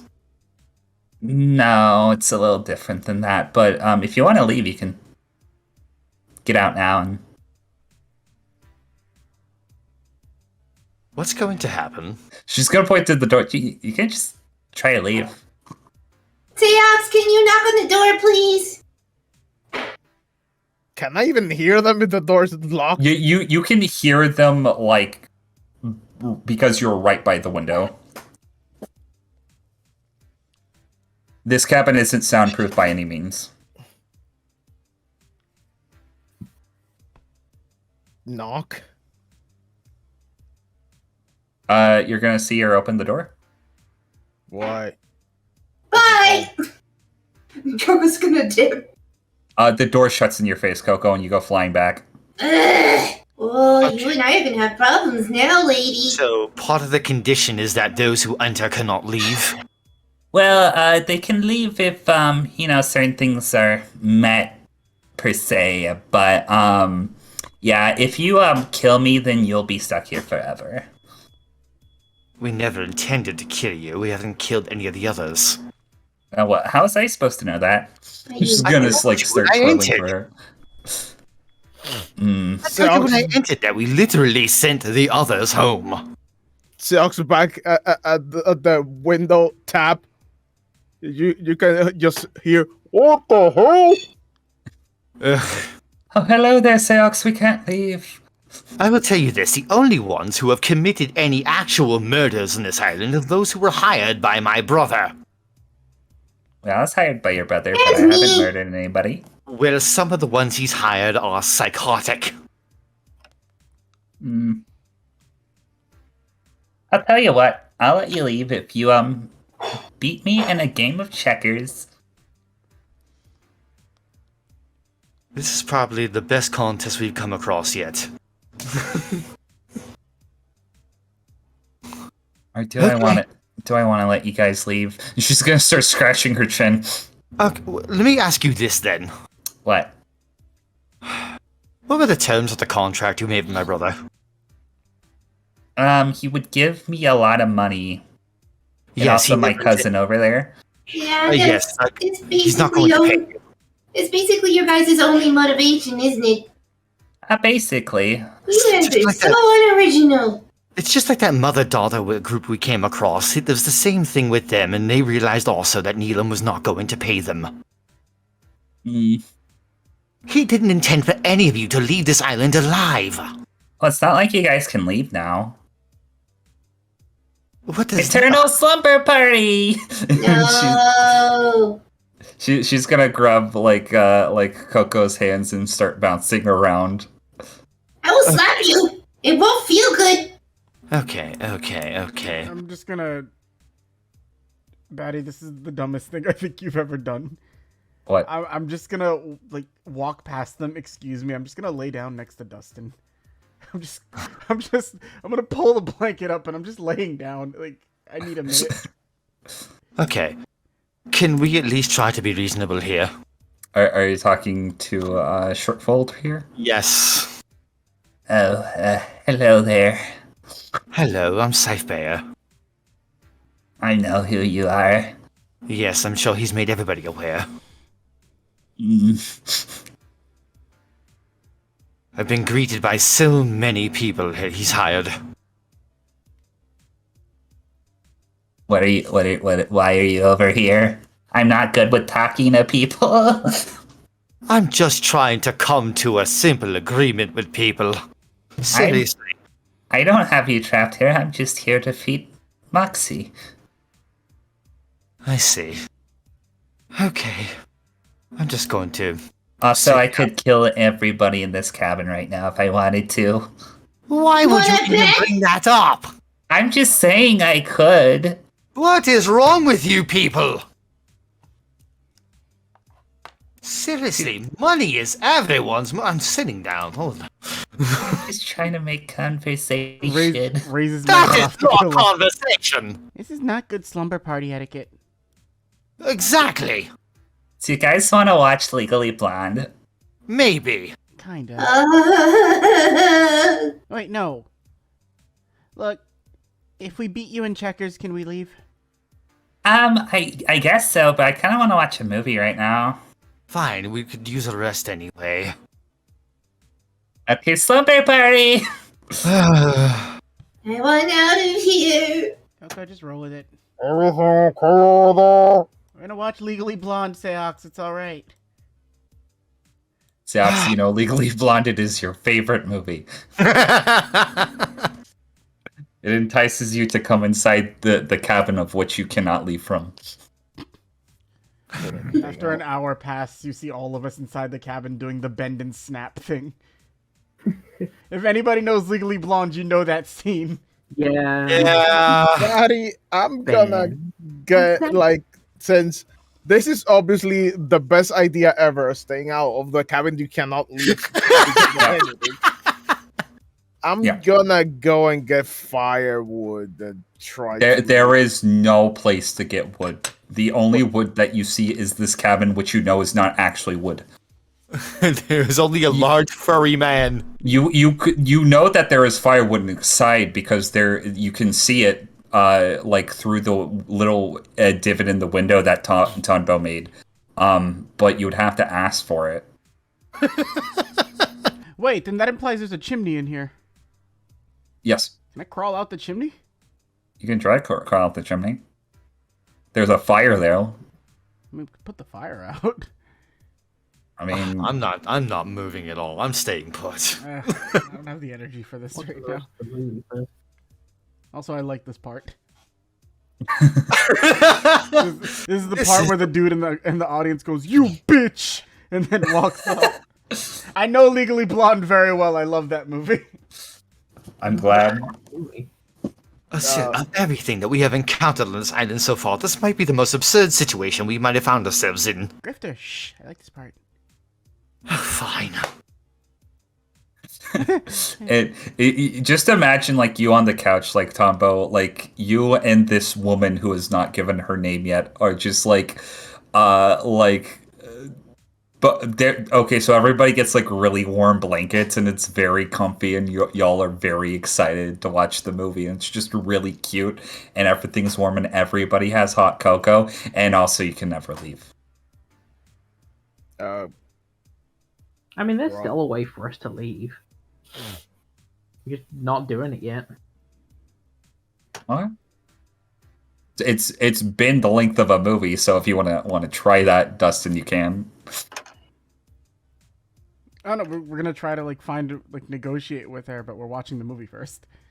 Yeah, you. I'm gonna say you get through the entire movie. Seox, you managed to stay alive just because of Garon. If Garon wasn't here, you would be dead right now. I was actually gonna ask Grom Yes. how far away is the closest trees. We would have to go down the mountain some and past some glaciers. That's fine. We could be back here in a couple hours, maybe. Yeah, they're watching a movie, so that's gonna be a couple hours either way. I guess. Okay, well, hop on my little toe. I love this. Seox and Grom, best buddy cop movie. How does he know what a movie is? That's really specific, but sure. Yes. You guys set out to collect firewood. Also, roll me a survival to see how much firewood you get. I mean, no, I'm with Grom. I can bring trees. Yeah, take the whole tree. Oh yeah, fair enough. Fair enough. How much firewood did you find? I grabbed the forest. 19 either way, because I have to still put it on fire.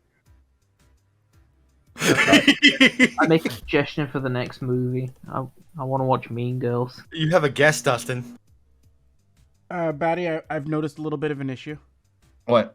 Yeah. Sorry to bring this up now, but Legally Blonde was released in 2001. It's 1998. We wouldn't be able to watch Legally Blonde right now. This is okay. What would you be able to watch? We then? can watch Fuck the it. prequel, Pregally Blonde.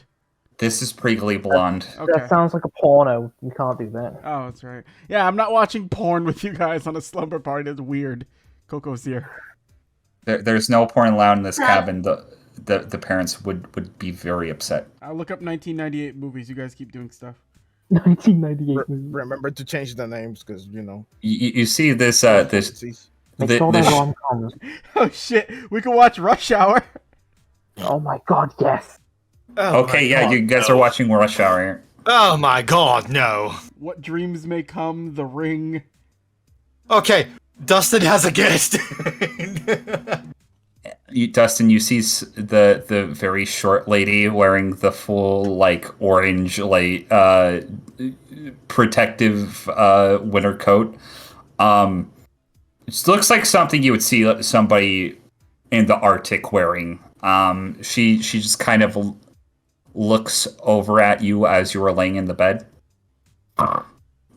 Hello. The kids from South Park lose Kenny again. You're very attractive. Thank you.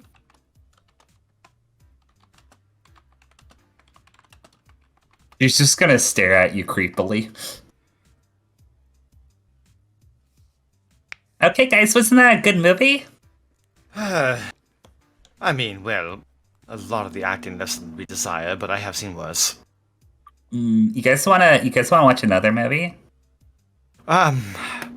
We'd like to discuss why you're actually choosing to live here. I don't live here. I just, it just comes sometimes. I have since and she's gonna scratch the back of her head for a second. So another movie. Or do you guys want to play a board game instead? Nobody just comes to this place. Well, this is my cabin. I found it.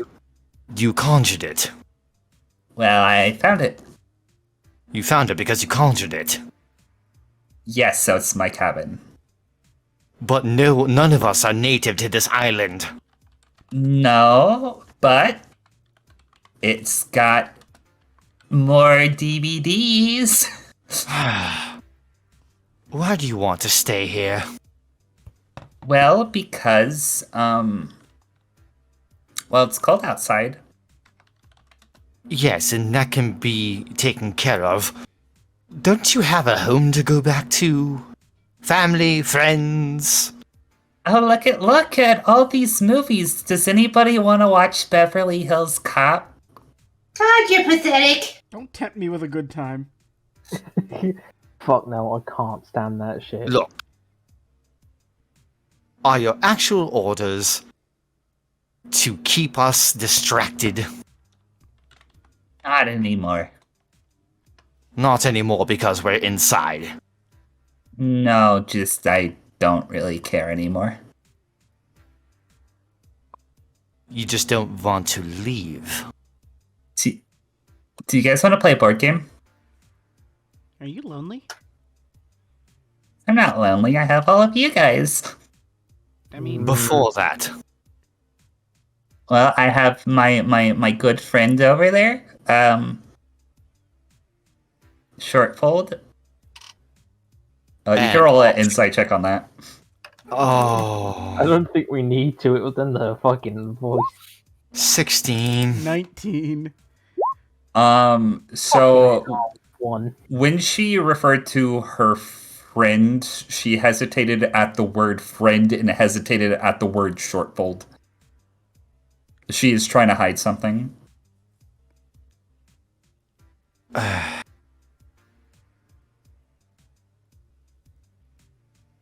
Why aren't you being honest with us? Because it's very cold outside and I don't want any of you guys to freeze. That's not the truth. Well, it might be partially the truth, but not the actual truth. You guys want to leave so bad, we can just play checkers right now and... It's not that we're trying to leave the situation, but that too is that we really do need to get inside that temple. It's a bit of a time crunch. What was your name? I don't even think I've asked. My name's Cyber. Cyber. Listen, Tombo, nice to meet you. Nice to meet you too, Tombo. In all of the situations, this would actually be a very delightful way to spend a night. Can we maybe reach a sort of agreement? So, if you're still gonna have to play checkers with me. That's fine. But you can... Maybe we could hang out after we're done with the island? I would like that.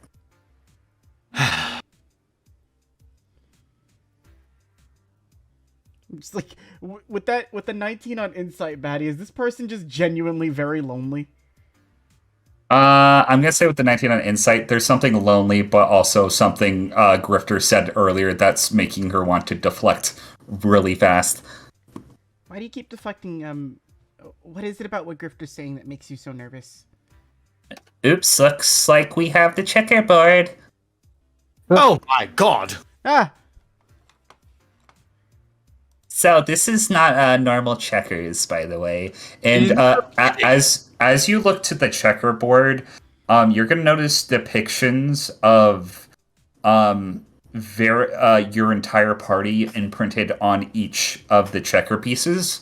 And you're gonna also notice her own depictions as well as the one that she referred to as Shortfold, and even Moxie. So we're gonna play some checkers. There's a little caveat to it that I don't know if you guys will be cool with, though. So do you see your pieces? Mm-hmm.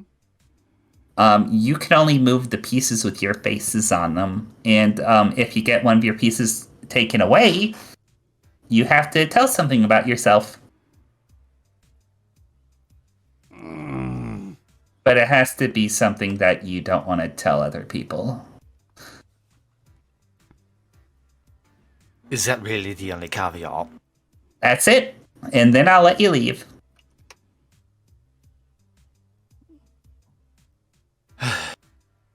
Just looking at everyone else. I'm game if you are. It just sort of like cracks his neck.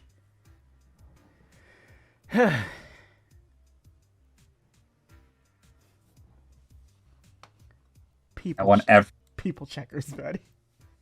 Love it. I didn't mean to interrupt you. What were you saying? Oh no, I just said people checkers. I love it. Everybody roll me initiative. Oh my lord. What even is this? But I'm there, but I'm not there. Yeah, Seox is there. Batty accounted for you coming in. He didn't account for you not doing that. So who do I add? Seox is on the board, but he's not in here, Batty. Oh, well, he can't move his pieces then. Wait, so we just have 2 dead spaces? Yes. Ah, fuck. Wow, Batty, wow. I anticipated this. Really? You really? Yeah, you knew Seox should be really uncomfortable with the idea of him going in with PJ. No, I anticipated that somebody may not be inside the cabin. Also, I'm Noodle, odds or evens? Even. Okay, let me roll this in game. So you go first. Oh, joy. I don't even know how to play normal checkers. So do you see all the spaces with the cute little kitty person on them? Yeah. You can move Coco forward to this space or this space. Or this is a specific thing for this specific game of checkers, but if you choose not to move on your turn, you can simply just do that. Okay. I will simply choose not to move. Okay. So it's gonna be Cyber's turn. And she is going to move this way.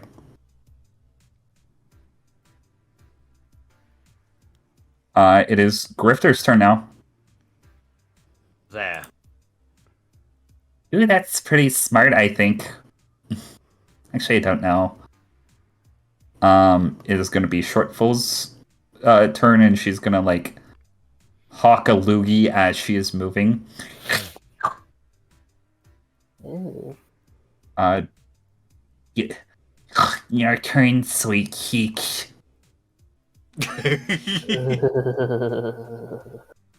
Dustin. Okay. It is going to be Moxie's turn, and she cannot move. Ah, rats. Dumbo. Okay, I'm gonna go here. Batty, can ants be playing in the background while we do this? No. I like ants. I hate that movie. Yeah, Ants is playing in the background. Ugh. That's all. I will shoot the TV. No! You guys are really good at this game, I think. And Cyber's gonna move up her token. It is now Coco again. You have 2 spaces. You can either move Coco to this space, or not move at all. Now, for the sake of explaining checkers, Noodle, if you were to move the Coco above to that space in front of her, if she jumps over your piece, that's how you capture a piece from another player. Yeah, I know. That's why I'm not moving. Okay, you didn't know how to play checkers, so I was just making sure. I know. I remember now. It's a refresher. Also, unspoken rule, if you want to take your own party's pieces away, you can. You can skip over your own party, as long as it's not one of your tokens. Oh, interesting. Yeah. Forgot to mention that. So that was Coco. It's gonna be Shortfold's turn, and she's gonna move here. Grifter. Very clever. If I were to jump over there, then I can easily be taken myself.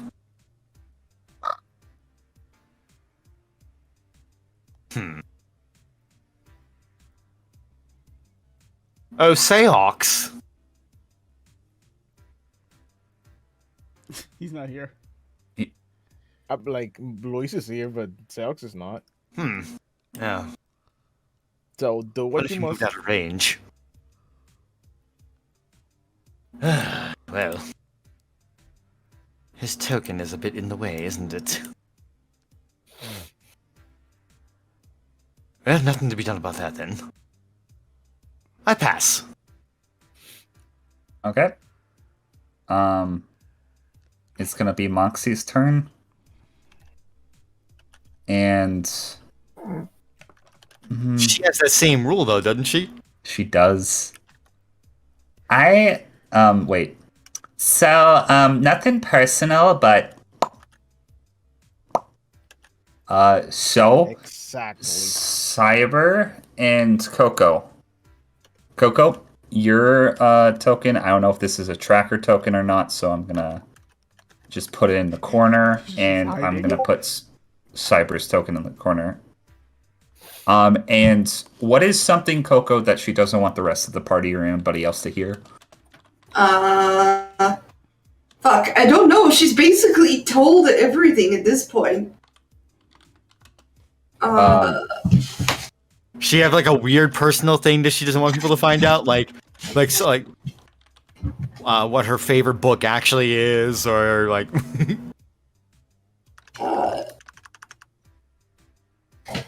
I started really kind of getting into romance novels after I was reading them with Victoria.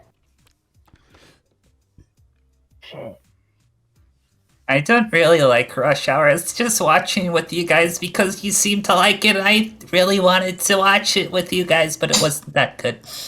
Thank you! You shut up too.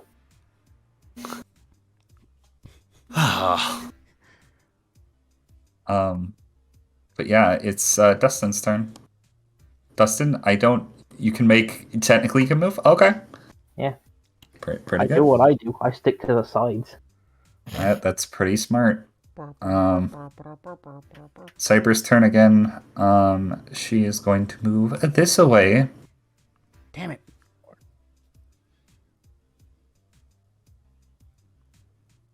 Combo.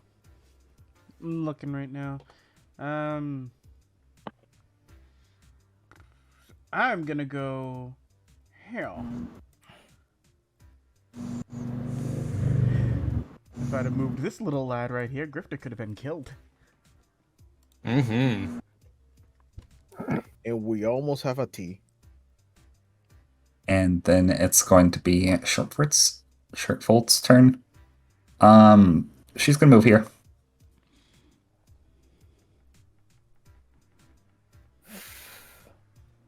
And with that, Coco again.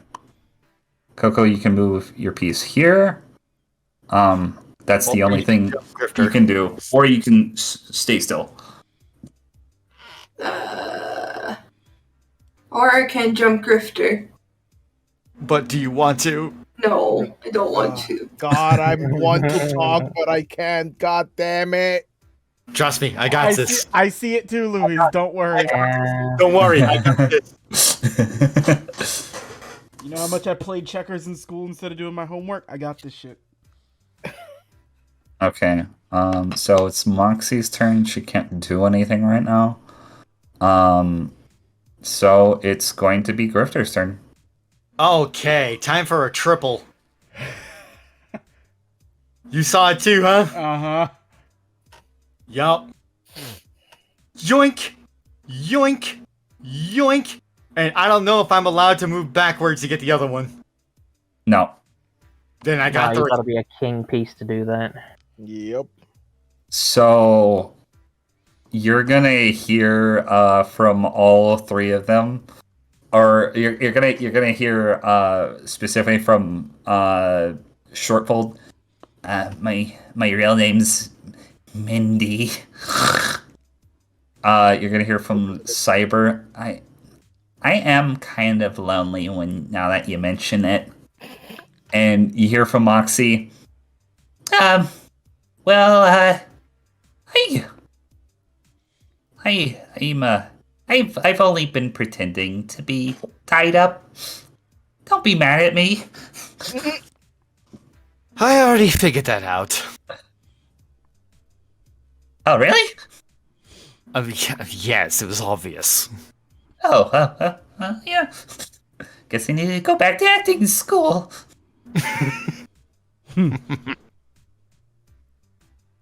Dusty. Huh. It is going to be Cyber's turn. And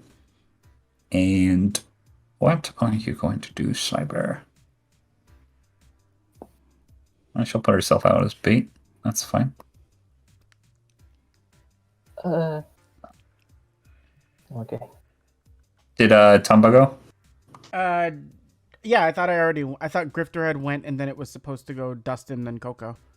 Because Grifter just did a triple jump. Yeah, is that the last move that happened? I think. I don't know if I spaced out and Dustin moved and I didn't see. It's weird because they're not on the tracker. Yeah, but it is Tombo. Yeah, it's Tombo. As it stands, Tombo would not move. Okay. He's watching ants. He misses his turn. Coco. Okay. Coco is screwed. The looks of things. Yeah, Coco's just screwed. Okay. I got nothing. It's going to be Shortfold's turn. Betty, if we take Seox's piece, does he just scream out a truth in the woods while he's with the Yeti? He's going to take Cyber's Jump piece. Cyber? Yeah, she jumped Cyber. Just hear off in the distance. I like ballet. Cyber is, I'm Mindy's cousin. Interesting. There's more to it than that as well. Oh, Grifter? I hate you, Batty. If what I think is true, I hate you. King.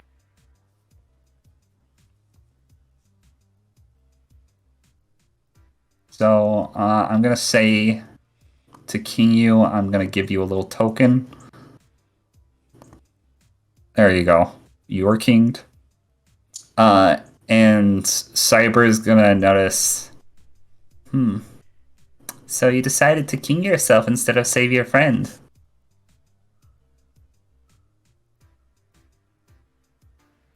I'd like to hear. Go on. Oh no, that's pretty much the lead up to if she takes her.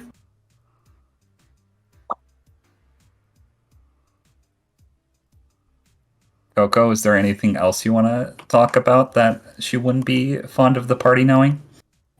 I guess basically something to do with the MGL.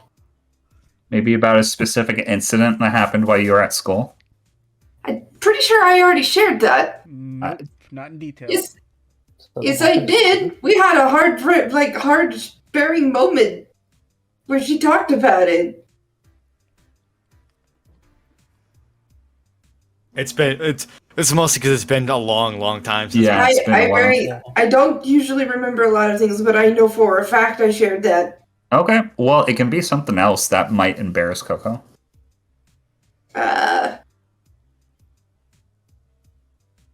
My mother is the head of a dictator nation and is also part of a grand criminal enterprise. Okay, they didn't know about the criminal enterprise part. I'll say it counts. Well, that's what screwed me out with your mom. You don't even know the half of it. When she says 5 months, she really means like 3.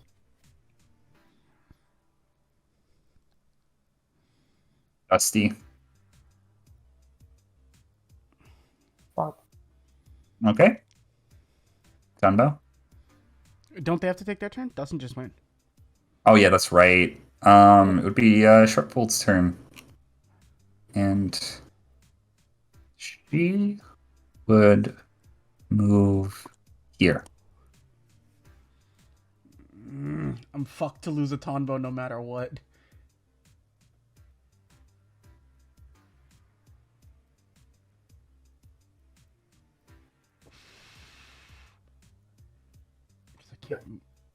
This one's in a dead space, and the only place this one can go is either right here or to take Grifter.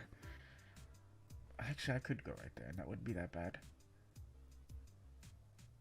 Give me 1 second, buddy. I just have to make sure, because I'm a little... No, it's fine. It's fine.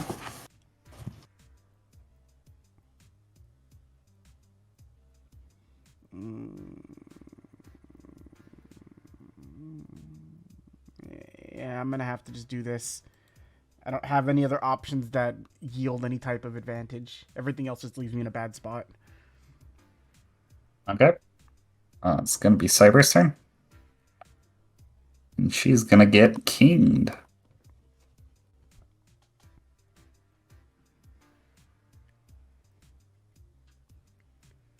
Is there anything Tonbo would want to say to everybody?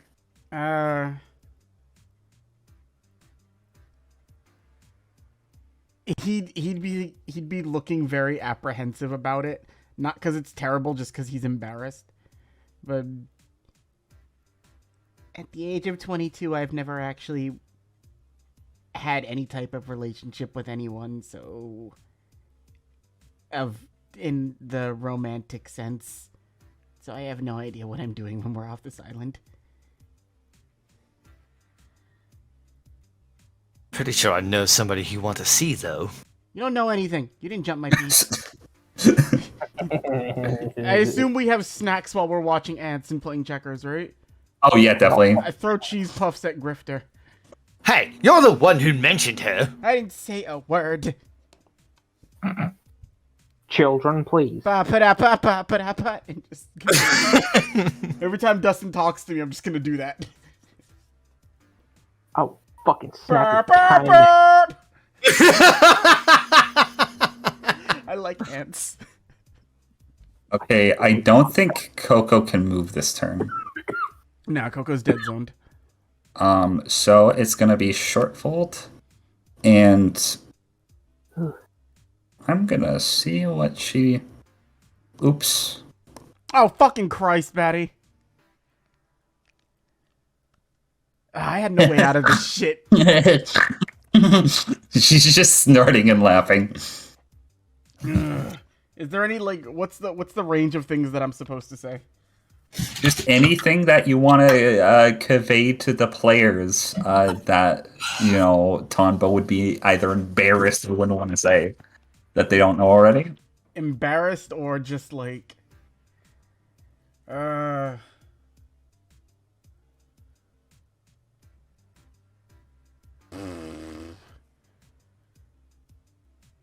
Yeah, he would actually be very embarrassed and wouldn't say this to, like, anybody under normal circumstances, but I keep a lot of animals and bugs with me, especially when I sleep, because growing up with my mom and dad, I've never actually slept on my own before.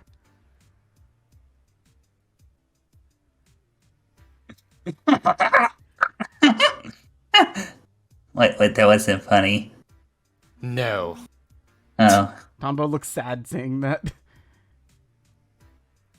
Sorry. You monster. I'm gonna go watch ants. He just leaves the area. Grifter, your turn. Well, let's see. Sorry, Seox. Drink. Seox, in the distance, you feel compelled to say, be honest with somebody. Gron. We will gather wood. We'll keep you warm. Thank you, God. I like to watch people ice skate. Oh. What? The hell? Luis, you can flavor that as Seox feeling compelled to share a secret with Gron, but you don't have to say it to everyone else. And we can just move on. And with that, it is Dustin, who has Oh, one shit. piece. I have the one piece. You have the one piece. Dustin I don't have one piece. I still have two. Oh, do you? Oh, yeah, I forgot about that one. Okay, you Yeah. move. Biding his time down there. Cyber's turn. I got a shitty starting location. Pongo died. Bombo's fucking dead, so we're gonna go right to Coco.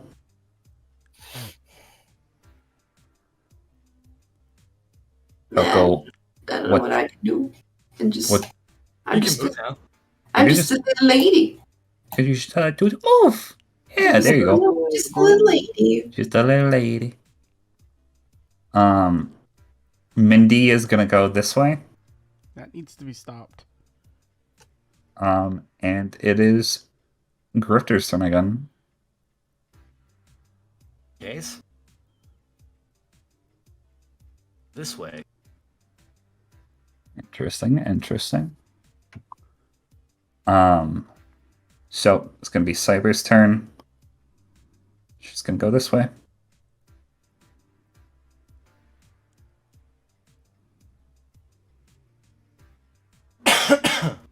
And with that, Dustin. I will forego movement. Okay.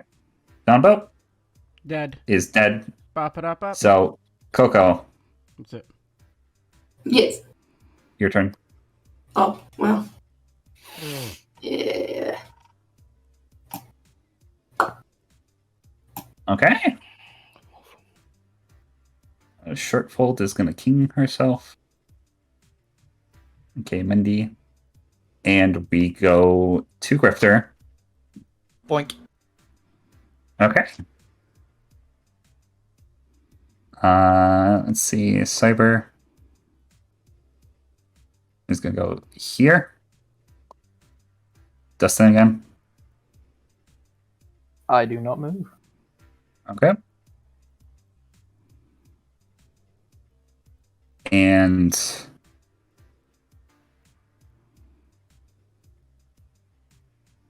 Shortfold will start going this way.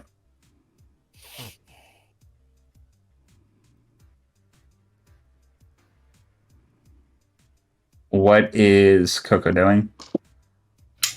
I'm making a beeline, I guess. My turn again. Yeah, your turn. This away. Okay. It is Cyber's turn. I know what she's going to do. Okay, Grifter, your turn. You know, this is gonna make for a rather dull game in the long sense if we all just hang around the edges. I mean, I suppose so. I'm having a lot of fun. Are you guys having a lot of fun? No. Not really. Oh. Going to end up having two kings. Mindy is going to move here.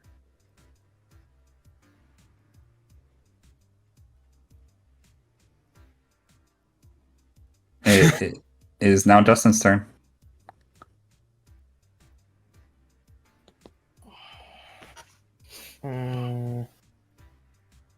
He won't move.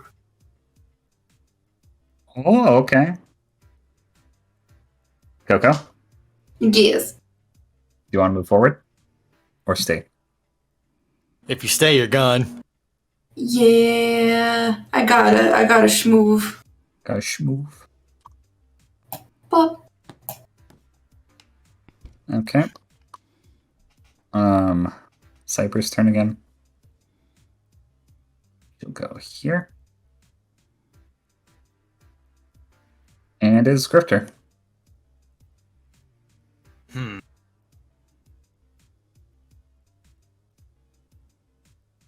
Let's go with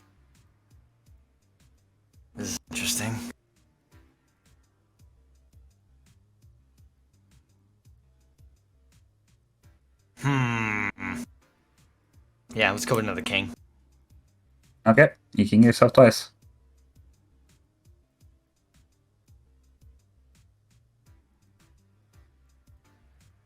Dustin, it's your turn. I don't move. Okay. I'm falling asleep. Oh, she took one of her own. And you're gonna hear, damn it. Moxie is my sister. Knew it! 1 in 1,500 chance of Moxie rolling on the same square as her sister. It's actually more than that, but not gonna get into that. Looks like I won, so I guess you guys get to stay here forever. We're still on the board. I just won. No, you didn't. Oh. Checkers is only over once every person's piece is gone on the opposite side. Wait, am I playing the wrong game? Yes. Ah! She's just gonna hold her head. I know, this is fine. The hell did you think we were playing? I thought my dad played it a specific way back when he was. She's gonna stop talking. Make your move.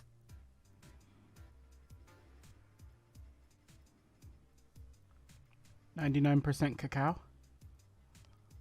Is it Coco's turn? Mm-hmm. Yeah. Oh, it is my turn, please. Is your Yes. It's my turn, blood. It's like I do nothing because it's no good, but I go here. Oh. Mindy is gonna go this way. And Grifter Is going to go this way. Okay. Cyber, with her remaining pieces, is going to checkmate Mindy again. Wow. I'm gonna punch Cyber in the throat. Wait, you're gonna... Ah! Jesus. Nah, it's fine. I deserved it. I mean, that wasn't so much of a revelation as it was the inevitable for taking her piece.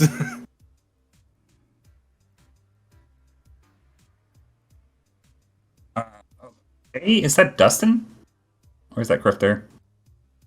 It's Dustin. Grifter just moved. Yeah, I moved. I moved away from the edge. Okay, Dustin, you do anything special?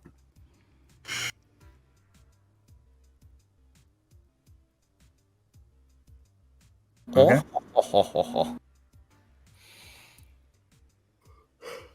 It's gonna be Shortfolt's turn, and she's gonna go here.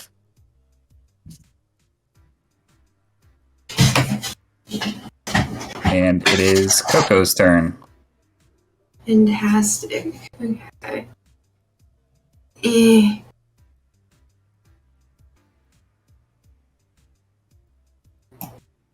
I can't go back, can I? Nope, but you can safely move up one. No, I can't. Mm-hmm. She can't move backwards. Yeah, she has to go this way Alright. because she's on that side of the board. Haha, now Grifter can kill you like he always planned. That's the point. Judas, no. It's gonna be Cyber's turn. And What's up, Just Louis? gonna... Louis? okay, no, I'm just surprised. No, don't worry.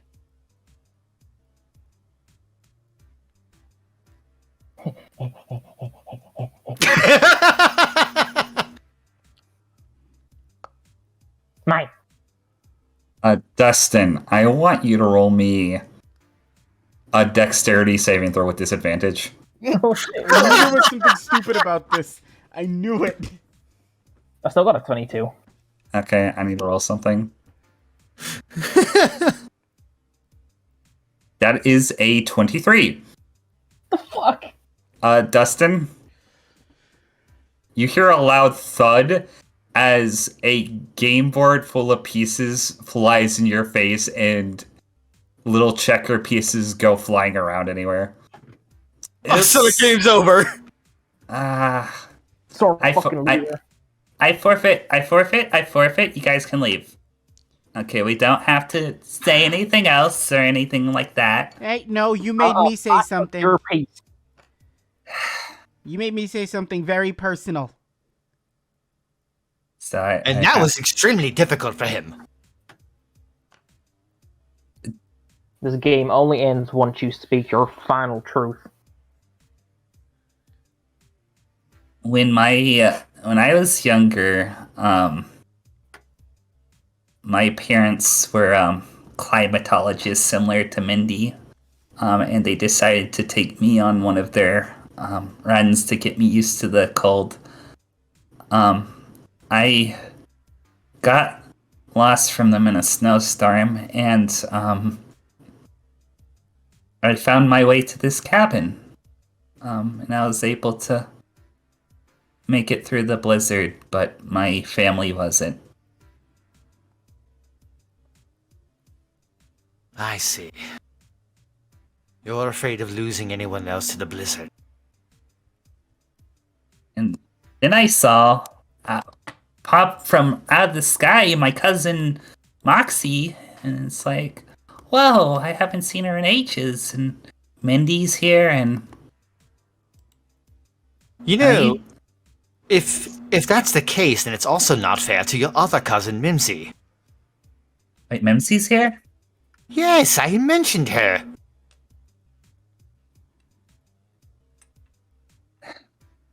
I literally told Moxie when I came in, by the way, your sister's okay.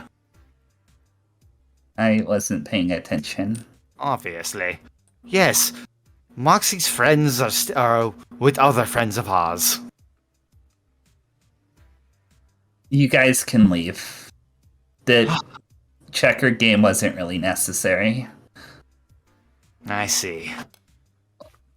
I'll stay behind. Nah, fuck that. I'm staying in the bed tonight where it's nice and cozy. I think I can speak for everyone on that. We haven't slept in an actual bed in a couple days now. Cyber's going to lift up the rug. And you guys are gonna see her. There's a trap door underneath the cabin. And underneath she's going to lift up two things. One is the last totem of the dragonfly god for Coco.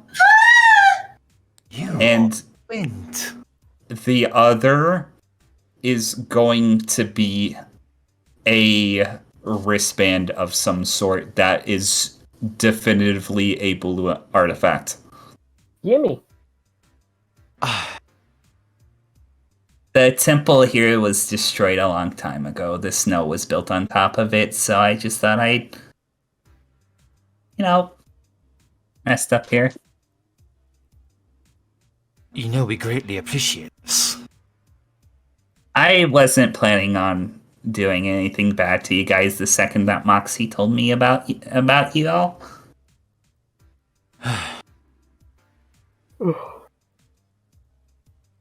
Do you actually intend to stay here?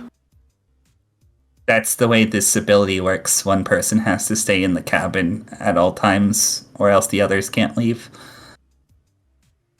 Interesting. You can take Mindy. I'll stay up here for a little bit. Oh, Tombo. He's not reacting as much to you. He's not mad, but he's upset. Grifter's walking over to Tombo, and he's going to put the hand on his shoulder. Oh, sorry, spaced out. What's up? Tombo, did you hear how the ability works? What?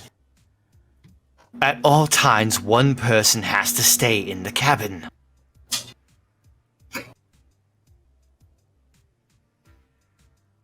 He's looking at you. He's trying to like connect the pieces. He's just he's. What are you planning? There's two ways around this. And one of and looking over at Cyber. And both of these plans involve you being able to leave. What? Yes. Actually, there's three solutions here. One, somehow we get Darrow into this cabin and we all make off. We shouldn't involve another family in that. I'm just saying it is an option. It shouldn't be. And like, you actually get a very serious look from Tonbo. Fine. I'll scratch that one from the red book. Two, what is the extent of Christopher's ability?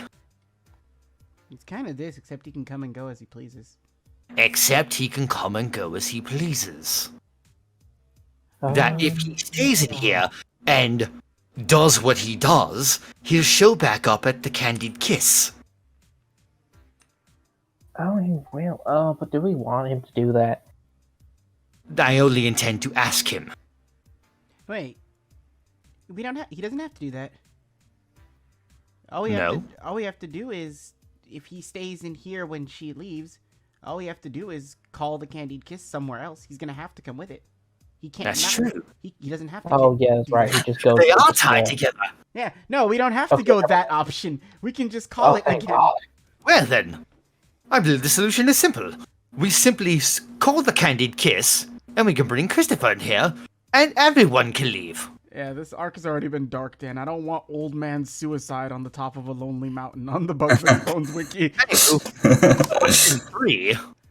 Option 3 would only work with Seox and Gron. And I'm not really sure that would work with Gron.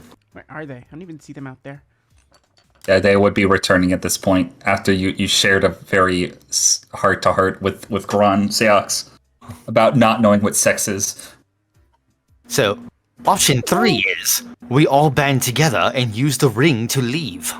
However, that will unfortunately leave TL here, and as well as the other magicians, and I don't like that option. I can just come back up and get him. To get back up on the island. It's like, That's true, you have the ability to come back. Yeah, I can just come get him. It won't take me very long either.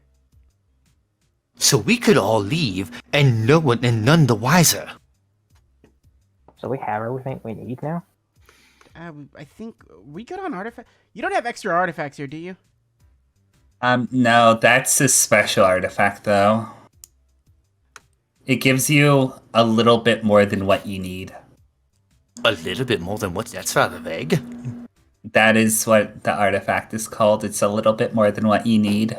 A little bit more than what you need. Activating it. Okay, so this was something I designed for you guys specifically because we're on the last leg of the Bula Empire.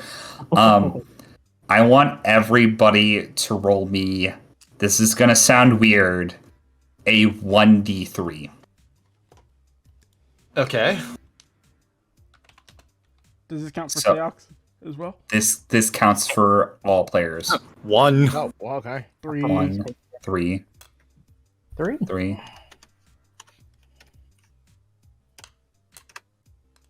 2. Noodle. Okay, see the number that you rolled? After you guys get to the giant's deathbed, that is the amount of artifacts that you'll be able to walk away with. Oh, shit. You blessed bastard! Dan, you got one. That's just enough for the hairpin. No! Fuck it, I'll take it. Gimme. Hello. The hairpin can't leave! I want to break it. I want to throw it in the ocean. I want to give it a mustache. But... So I can take 3 items off this island with me? Yes. Shit. Well, by no mind. Oh no. I don't know. You know what? I'll think about it. I'll think about it out of session. I'll worry about that later. Yeah, I already know what artifact I would choose once I'm able to have artifacts. So, Mindy, Cyber, how would Yes? you like to leave the cabin? I very much would very much like to leave. Yeah, no problem. We Oh, can wait. get you out. Hold on. I poked my head out of the door. I can leave, right? Yeah, you can just walk out. Seox, Grum. Mm, Seox, you still got the ring I gave you, right? yeah, Let me see it, please. sure. Catch the Island B ring. Grum, do you want to leave this place? For sure. All right, cool. We're gonna need everybody to link hands for this. So you might have to put a finger through the doorway. Wait, what's happening? Because I brought firewood and everything, expecting you guys are out already. Seox, we're leaving the island. Wait, why? We're done. We're done? Yeah. We're done. We're gonna leave the island, and then I'm gonna fly back up and go get Bisky and the rest. Wait. Wait, what about the underground city? We have to go to the death. Yeah, that and That's where the doorway is. Yeah, we have to go back to Island B to get to the Island C to get to the underground city. Oh, okay. It's been a while. I forgot. Yep. Okay, so Tombo, Yeah. we go back to the other island. You go back up, daisy chain everyone once again, and use the ring. Yeah, no problem. Oh my god, yes. I can't get lost in these forests anyway, so it's not like I can't find them pretty quickly. why do I feel this is a bit underwhelming? We're not done yet. We're only... Honestly, if I'm being realistic with you, Seox, I think we just did the easy part. This is the end of Act 2. Sure. Don't put anything in the deathbed till I get back. Don't tend on it. Believe me, I don't intend on Besides, going there without you. there's a ghost there that we have to deal with. All right, while I'm getting the other people, someone see if you can track down Grass. It's as Maybe long... we can find scraps. God, we should have asked freaking Chow. How did Chow find Grass? You can call him. He's got a radio. Conbo. Hi. You see this is nothing of note, but you notice that the snow around you start to notice yourself get even shorter and shorter and shorter, and then you realize, wait, I'm not getting shorter, I'm sinking. And you notice that the snow around you is starting to melt. Wait, why is this? Is it me or is it all the snow or is it just around me immediately? It's around you, and you look behind you, see Mindy. Sorry, I just wanted to get out of here as soon as possible. What was you doing?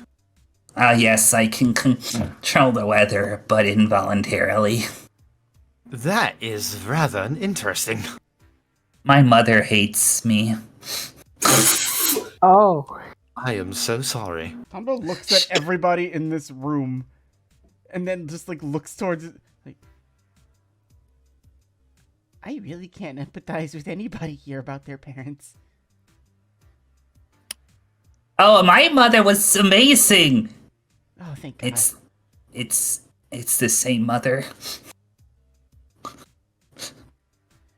Alright, I'm gonna put a pin in this movie. And then, oh, wait, grab the DVDs! And then immediately daisy chain. Shit, we can't leave without the DVDs. Everybody Okay, ready? so you- I need him in closer proximity so it's clear. Shit, Everybody's touching. Even Gron, has his pinky finger pushed to Seox's face. We're going. Alright, gonna pour Nen into the Island B ring with everybody touching. And... Alright, you guys ready? Let's get out of this hellhole. And... Pop. Okay. So before we end the session, I have to take you guys, and my thing's stuck. May I Oh. do a bit very quickly? Yes. As soon as they teleport away, Christopher finally has climbed to the top of this mountain, going, "Alright, I'm here. Where's everyone?" You see a lone... You see a whole cabin get sucked into a fucking void. Okay, so Alright. Damn.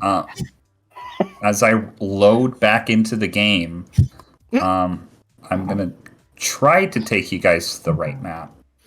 Oh my god. DM's gone.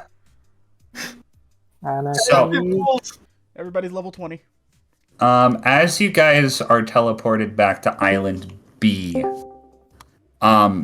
you see Cyber's like face like light up with joy as she's like filling the ground for the first time in forever.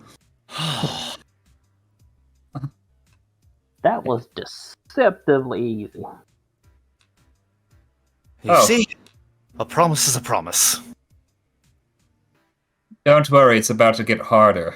As you hear a very familiar voice behind you, Grifter, as Neil and Bayer is waiting for you, and that's where we're gonna leave off this week on Bug 6 Funds.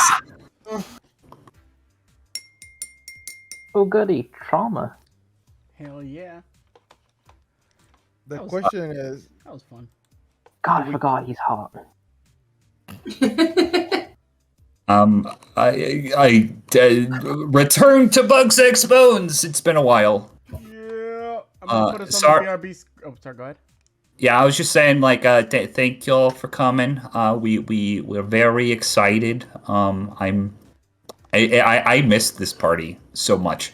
I didn't realize how much I missed them until I saw you guys interacting. I'm like, oh my god. But yeah. They're speaking to each other again. But yeah, thank y'all for coming. We'll see you later. Bye.